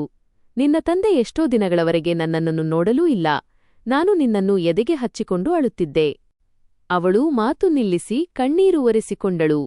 ನಂತರ ಹೇಳಿದಳು, ಕೆಲವು ತಿಂಗಳುಗಳವರೆಗೆ ನಾನು ಎಲ್ಲವನ್ನೂ ಸಹಿಸಿಕೊಂಡೆ, ಹೊಡೆತ, ಬೈಗುಳ, ಹಂಗಿಸುವುದು, ಹಸಿವಿನಿಂದ ಇರುವುದು ಎಲ್ಲವನ್ನೂ. ಆದರೆ ಒಂದು ದಿನ ಅವರು ನಿನ್ನನ್ನು ನನ್ನ ಮಡಲಿಗೆ ಹಾಕಿ ಮನೆಯಿಂದ ಹೊರಗೆ ಹಾಕಿಬಿಟ್ಟರು. ಅವರು ಹೇಳಿದರು, ನಿನಗೆ ಎಲ್ಲಿಗೆ ಹೋಗಬೇಕೋ ಅಲ್ಲಿಗೆ ಹೋಗು. ನಮಗೆ ಮಗಳು ಮತ್ತು ಅವಳ ತಾಯಿ ಇಬ್ಬರೂ ಬೇಡ ಎಂದು. ನಾನು ಬಾಗಿಲಲ್ಲಿ ಕುಳಿತು ಅಳುತ್ತಿದ್ದೆ, ಗೋಗರೆಯುತ್ತಿದ್ದೆ. ಆದರೆ ಯಾರೂ ಬಾಗಿಲು ತೆರೆಯಲಿಲ್ಲ. ನಾನು ನಿನ್ನನ್ನು ಮಡಲಲ್ಲಿ ಹಾಕಿಕೊಂಡು ಬೀದಿಗಳಲ್ಲಿ ಅಲೆದಾಡಿದೆ. ನನ್ನ ಬಳಿ ಹಣವಿರಲಿಲ್ಲ, ಬಟ್ಟೆ ಇರಲಿಲ್ಲ, ಯಾರೊಬ್ಬರೂ ನಮ್ಮವರಿರಲಿಲ್ಲ.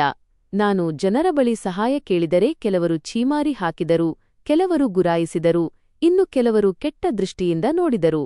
ನಾನು ಎಷ್ಟೋ ದಿನಗಳ ಕಾಲ ನಿನ್ನನ್ನು ಹೊತ್ತುಕೊಂಡು ಅತ್ತಿತ್ತ ಅಲೆದಿದ್ದೇನೆ. ಹಸಿವಾಗಿತ್ತು, ಬಾಯಾರಿಕೆಯಾಗಿತ್ತು. ನೀನು ಕೂಡ ಅಳುತ್ತಲೇ ಇದ್ದೆ. ಒಂದು ದಿನ ನೀನು ಬಹಳ ಜೋರಾಗಿ ಅಳುತ್ತಿದ್ದೆ. ನಿನಗೆ ಕೊಡಲು ನನ್ನ ಬಳಿ ಏನೂ ಇರಲಿಲ್ಲ. ನಾನು ಸಂಪೂರ್ಣವಾಗಿ ಕುಸಿದು ಹೋಗಿದ್ದೆ. ಆಗ ನನಗೆ ರಸ್ತೆ ಬದಿಯಲ್ಲಿ ಒಂದು ಮರ ಸಿಕ್ಕಿತು. ನಿನ್ನನ್ನು ಅಲ್ಲೇ ಮಲಗಿಸಿ ಪಕ್ಕದಲ್ಲೇ ಏನಾದರೂ ತಿನ್ನಲು ಸಿಗುತ್ತದೆಯೇ ಎಂದು ಹುಡುಕಿಕೊಂಡು ಬರುತ್ತೇನೆ ಎಂದು ಯೋಚಿಸಿದೆ.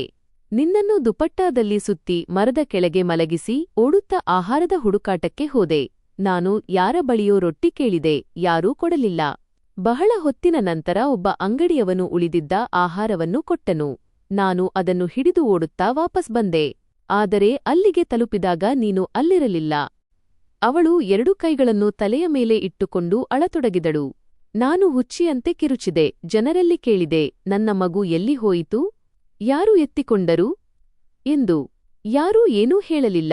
ನಾನು ಪ್ರತಿ ಗಲ್ಲಿಯಲ್ಲೂ ಓಡಿದೆ, ಪ್ರತಿ ಹಾದಿಹೋಕರನ್ನೂ ಕೇಳಿದೆ. ದೇವಸ್ಥಾನಕ್ಕೆ ಹೋದೆ, ಪೊಲೀಸರ ಬಳಿ ಹೋದೆ. ಆದರೆ ಒಬ್ಬ ಬಡ ಹೆಣ್ಣಿನ ಮಾತು ಕೇಳುವವರು ಯಾರು? ನಾನು ಎಷ್ಟೋ ದಿನಗಳ ಕಾಲ ನಿನ್ನನ್ನು ಹುಡುಕಿದೆ. ನಂತರ ನನ್ನ ಭರವಸೆ ಮುರಿದು ಹೋಯಿತು. ನಾನು ಕೂಡ ಸತ್ತು ಹೋಗಲು ಬಯಸಿದ್ದೆ. ನಂತರ ನನಗೆ ಈ ಜಾಗದ ಹಳೆಯ ಮಾಲೀಕನ ಪರಿಚಯವಾಯಿತು. ಅವನು ನನ್ನೊಂದಿಗೆ ಸಿಹಿಯಾಗಿ ಮಾತನಾಡಿದನು. ಇರಲು ಜಾಗ ಕೊಡುತ್ತೇನೆ, ಊಟ ಕೊಡುತ್ತೇನೆ, ಕೆಲಸ ಕೊಡುತ್ತೇನೆ ಎಂದು ಹೇಳಿದನು. ನಾನು ಅಸಹಾಯಕಳಾಗಿದ್ದೆ. ಅವನ ಜೊತೆ ಬಂದೆ. ಆರಂಭದಲ್ಲಿ ಅವನು ನನ್ನನ್ನು ಕೆಲಸದವಳನ್ನಾಗಿ ಇರಿಸಿಕೊಂಡನು. ನಂತರ ನಿಧಾನವಾಗಿ ನನಗೆ ಅರ್ಥವಾಯಿತು, ಇದು ಎಂತಹ ಜಾಗ ಎಂದು. ಇಲ್ಲಿ ಹುಡುಗಿಯರನ್ನು ಮೋಸದಿಂದ ಕರೆತಂದು ಮಾರಾಟ ಮಾಡಲಾಗುತ್ತಿತ್ತು. ನಾನು ಓಡಿಹೋಗಲು ಬಯಸಿದ್ದೆ, ಆದರೆ ಎಲ್ಲಿಗೆ ಹೋಗಬೇಕೆಂದು ತಿಳಿಯುತ್ತಿರಲಿಲ್ಲ. ನಂತರ ಅವನು ನನ್ನನ್ನು ಇದೇ ಕೆಸರಿಗೆ ತಳ್ಳಿದನು. ನಾನು ತುಂಬಾ ಹೋರಾಡಿದೆ, ಆದರೆ ಕೊನೆಗೆ ಸುಸ್ತಾಗಿಬಿಟ್ಟೆ. ವರ್ಷಗಳು ಉರುಳಿದವು. ನಾನು ಒಳಗಿನಿಂದ ಕಲ್ಲಾಗುತ್ತಾ ಹೋದೆ. ನಂತರ ಅವನು ಸಾಯುವಾಗ ಈ ಇಡೀ ವ್ಯವಹಾರವನ್ನು ನನ್ನ ಕೈಗಿಟ್ಟು ಹೋದನು. ಈಗ ನೀನು ಇದನ್ನು ಸಂಭಾಳಿಸು ಎಂದು ಹೇಳಿದನು. ನಾನು ಎಷ್ಟೋ ಕುಸಿದು ಹೋಗಿದ್ದೆಯೆಂದರೆ ನನಗೆ ಯಾವುದು ಸರಿ, ಯಾವುದು ತಪ್ಪು ಎಂಬುದು ತಿಳಿಯಲಿಲ್ಲ ಅಥವಾ ಯಾರ ನೋವು ಅರ್ಥವಾಗಲಿಲ್ಲ. ನನ್ನೊಂದಿಗೆ ಏನು ನಡೆದಿತ್ತೋ ಅದನ್ನೇ ನಾನು ಮಾಡಲು ಪ್ರಾರಂಭಿಸಿದೆ. ಅವಳು ಅಳುತ್ತಾ ಹೇಳಿದಳು, ಮಗಳೇ, ನಾನು ಬಹಳ ಪಾಪ ಮಾಡಿದ್ದೇನೆ ಎಂದು ನನಗೆ ಗೊತ್ತು. ಎಷ್ಟೋ ಹುಡುಗಿಯರ ಜೀವನವನ್ನು ಹಾಳು ಮಾಡಿದ್ದೇನೆ. ಆದರೆ ಪ್ರತಿ ರಾತ್ರಿ ನಿನ್ನ ನೆನಪಿನಲ್ಲಿ ಅಳುತ್ತಿದ್ದೆ. ನನ್ನ ಮಗಳು ಎಲ್ಲೋ ಇರುತ್ತಾಳೆ ಎಂದು ನನಗೆ ಅನಿಸುತ್ತಿತ್ತು. ಬದುಕಿದ್ದರೆ ಹೇಗಿರುತ್ತಾಳೆ, ಏನು ತಿನ್ನುತ್ತಾಳೆ, ಎಂತಹ ಸ್ಥಿತಿಯಲ್ಲಿರುತ್ತಾಳೆ ಎಂದು ಯೋಚಿಸುತ್ತಿದ್ದೆ. ವಿಧಿ ನಿನ್ನನ್ನು ಒಂದು ದಿನ ನನ್ನ ಎದುರು ಹೀಗೆ ತರುತ್ತದೆ ಎಂದು ನನಗೆ ತಿಳಿದಿರಲಿಲ್ಲ. ಅವಳು ನನ್ನ ಪಾದಗಳನ್ನು ಹಿಡಿದುಕೊಂಡು ಹೇಳಿದಳು, ನನ್ನನ್ನು ಕ್ಷಮಿಸಿಬಿಡು. ನಾನು ನಿನ್ನನ್ನು ಗುರುತಿಸಲಿಲ್ಲ. ನಿನ್ನನ್ನೇ ನಾನು ಇಲ್ಲಿಗೆ ಎಳೆದು ತಂದೆ. ನಾನು ಪಾಪಿ, ನಾನು ಅಪರಾಧಿ. ನಾನು ಅವಳ ಕೈಗಳನ್ನೇ ನೋಡುತ್ತಾ ನಿಂತಿದ್ದೆ. ಯಾವ ಕೈಗಳು ಒಮ್ಮೆ ನನ್ನನ್ನು ಮಡಲಲ್ಲಿ ಎತ್ತಿಕೊಂಡಿದ್ದವೋ ಅದೇ ಕೈಗಳು ಇಂದು ಎಷ್ಟೋ ಹುಡುಗಿಯರನ್ನು ಸೆರೆಮನೆಗೆ ತಳ್ಳಿದ್ದವು. ನನ್ನ ಹೃದಯ ಒಡೆದು ಹೋಗುತ್ತಿತ್ತು. ವರ್ಷಗಳಿಂದ ಯಾರನ್ನು ಪಡೆಯಬೇಕೆಂದು ಕನಸು ಕಂಡಿದ್ದೆನೋ ಆ ತಾಯಿ ನನ್ನ ಎದುರು ಕುಳಿತಿದ್ದಳು. ಆದರೆ ಆ ತಾಯಿ ನಾನು ಯೋಚಿಸಿದಂತೆ ಇರಲಿಲ್ಲ. ನಾನು ಮೆಲ್ಲನೆ ಕೇಳಿದೆ, ನೀವು ನನ್ನನ್ನು ಇಷ್ಟೊಂದು ಪ್ರೀತಿಸುತ್ತಿದ್ದಿರಿ ಎಂದಾದರೆ ನಂತರ ನೀವು ಇತರರ ಮಗಳ ಮೇಲೆ ಏಕೆ ಕರುಣೆ ತೋರಿಸಲಿಲ್ಲ? ಅವಳು ಬಿಕ್ಕಿ ಬಿಕ್ಕಿ ಅಳುತ್ತಾ ಹೇಳಿದಳು, ಏಕೆಂದರೆ ನಾನು ನನ್ನನ್ನೇ ಕಳೆದುಕೊಂಡಿದ್ದೆ ಮಗಳೇ. ನಾನು ನೋವಿನಿಂದ ಎಷ್ಟೊಂದು ತುಂಬಿಹೋಗಿದ್ದೆ ಎಂದರೆ ಇತರರ ನೋವನ್ನು ನೋಡುವುದನ್ನೇ ನಿಲ್ಲಿಸಿದ್ದೆ. ನಾನು ಕಲ್ಲಾಗಿದ್ದೆ. ಆದರೆ ಇಂದು ನಿನ್ನನ್ನು ನೋಡಿ ಎಲ್ಲವೂ ನೆನಪಾಯಿತು. ನಾನು ಮತ್ತೆ ಮನುಷ್ಯಳಾಗಿದ್ದೇನೆ. ಅವಳ ಮಾತು ಕೇಳಿ ನನ್ನ ಕಣ್ಣುಗಳಿಂದಲೂ ನೀರು ಸುರಿಯತೊಡಗಿತು. ನಾನು ಅವಳನ್ನು ಅಪ್ಪಿಕೊಳ್ಳಲು ಬಯಸುತ್ತಿದ್ದೆ. ಆದರೆ ಇಲ್ಲಿ ಸೆರೆಯಾಗಿರುವ ಆ ಹುಡುಗಿಯರ ಕಿರುಚಾಟಗಳು ಮನಸ್ಸಿನಲ್ಲಿ ಮೊಳಗುತ್ತಿದ್ದವು. ನಾನು ಅವಳನ್ನು ದ್ವೇಷಿಸುತ್ತಿದ್ದೆ ಮತ್ತು ಅದೇ ಕ್ಷಣದಲ್ಲಿ ಅವಳನ್ನು ಅಮ್ಮ ಎಂದು ಕರೆಯಲು ಹಂಬಲಿಸುತ್ತಿದ್ದೆ. ಅಂದು ರಾತ್ರಿ ನನಗೆ ಅರ್ಥವಾಯಿತು, ಜೀವನವು ಎಂದಿಗೂ ಸರಳವಾಗಿರುವುದಿಲ್ಲ ಎಂದು. ಕೆಲವು ಜನರು ಅಪರಾಧಿಗಳಾಗಿರುತ್ತಾರೆ, ಆದರೆ ಕೆಲವೊಮ್ಮೆ ಅವರ ಹಿಂದೆ ಮುರಿದು ಹೋದ ವರ್ಷಗಳ ಸುದೀರ್ಘ ಕಥೆ ಅಡಗಿರುತ್ತದೆ. ಆದರೂ ದೌರ್ಜನ್ಯ ಎನ್ನುವುದು ದೌರ್ಜನ್ಯವೇ ಮತ್ತು ಅದರ ಲೆಕ್ಕಾಚಾರ ಒಂದು ದಿನ ಖಂಡಿತ ನಡೆಯುತ್ತದೆ. ಈಗ ನನ್ನ ಮುಂದೆ ನನ್ನ ತಾಯಿ ಇದ್ದಳು, ಆದರೆ ನಾನು ಅವಳನ್ನು ಪಡೆದಿದ್ದೇನೆಯೋ ಅಥವಾ ಶಾಶ್ವತವಾಗಿ ಕಳೆದುಕೊಂಡಿದ್ದೇನೆಯೋ ಎಂದು ನಿರ್ಧರಿಸಲು ನನಗೆ ಸಾಧ್ಯವಾಗುತ್ತಿರಲಿಲ್ಲ. ಅವರು ನನ್ನನ್ನು ಅಪ್ಪಿಕೊಂಡಿದ್ದರು ಮತ್ತು ಬಹಳ ಹೊತ್ತಿನವರೆಗೆ ಹಾಗೇ ಹಿಡಿದುಕೊಂಡಿದ್ದರು. ವರ್ಷಗಳಿಂದ ದೂರಾದ ಯಾವುದೋ ಅಮೂಲ್ಯ ವಸ್ತು ಕೊನೆಗೂ ಅವರಿಗೆ ಮರಳಿ ಸಿಕ್ಕಿದೆ ಎಂಬಂತೆ.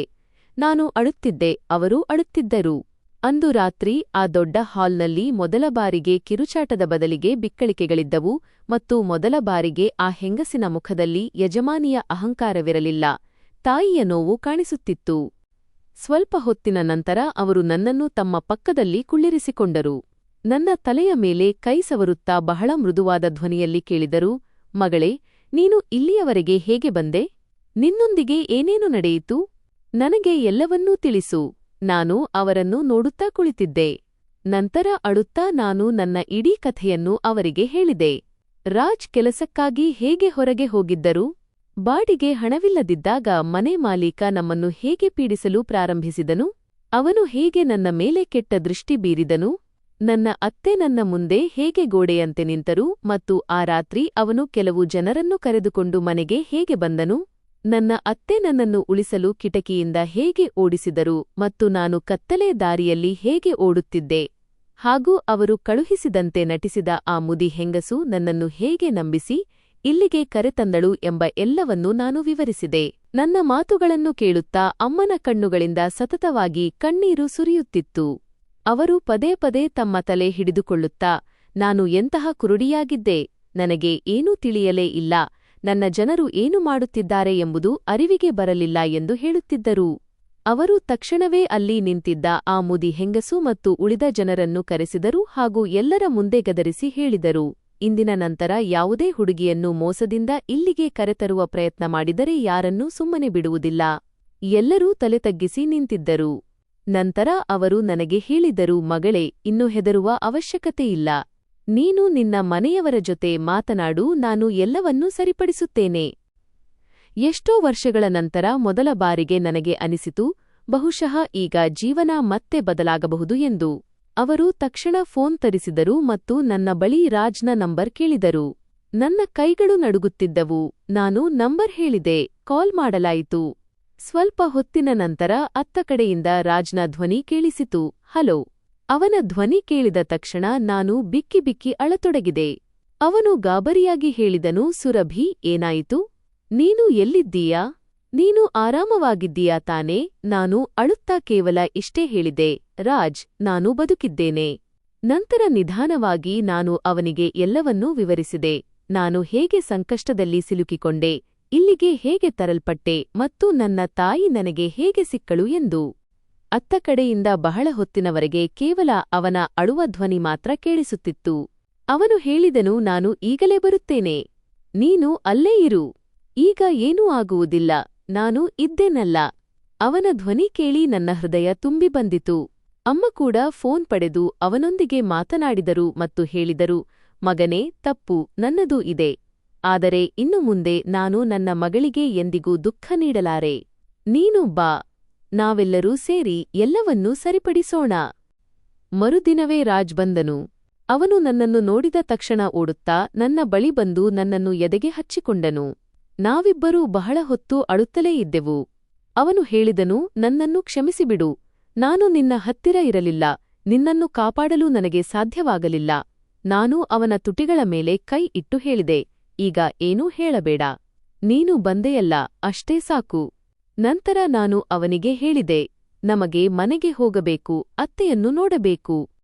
ನಾವೆಲ್ಲರೂ ಅಂದೇ ನಾನು ಓಡಿ ಬಂದಿದ್ದ ಆ ಮನೆಗೆ ತಲುಪಿದೆವು. ನನ್ನ ಹೃದಯ ಜೋರಾಗಿ ಬಡಿದುಕೊಳ್ಳುತ್ತಿತ್ತು. ದಾರಿಯುದ್ದಕ್ಕೂ ನಾನು ದೇವರಲ್ಲಿ ಬೇಡಿಕೊಳ್ಳುತ್ತಿದ್ದೆ, ನನ್ನ ಅತ್ತೆ ಆರಾಮವಾಗಿರಲಿ ಎಂದು. ಆದರೆ ನಾವು ಅಲ್ಲಿಗೆ ತಲುಪಿದ ತಕ್ಷಣ ನೆರೆಹೊರೆಯವರು ಹೇಳಿದ ವಿಷಯ ಕೇಳಿ ನನ್ನ ಪ್ರಪಂಚವೇ ಮತ್ತೆ ನಡುಗಿತು. ಆ ರಾತ್ರಿ ಆ ರಾಕ್ಷಸರು ನನ್ನ ಅತ್ತೆಗೆ ಬಹಳ ಹೊಡೆದಿದ್ದರು ಮತ್ತು ಆ ಗಾಯಗಳಿಂದಾಗಿ ಅವರು ಪ್ರಾಣ ಕಳೆದುಕೊಂಡಿದ್ದರು ಎಂದು ಅವರು ತಿಳಿಸಿದರು. ಇದನ್ನು ಕೇಳಿದ ತಕ್ಷಣ ನಾನು ಅಲ್ಲೇ ನೆಲದ ಮೇಲೆ ಬಿದ್ದೆ.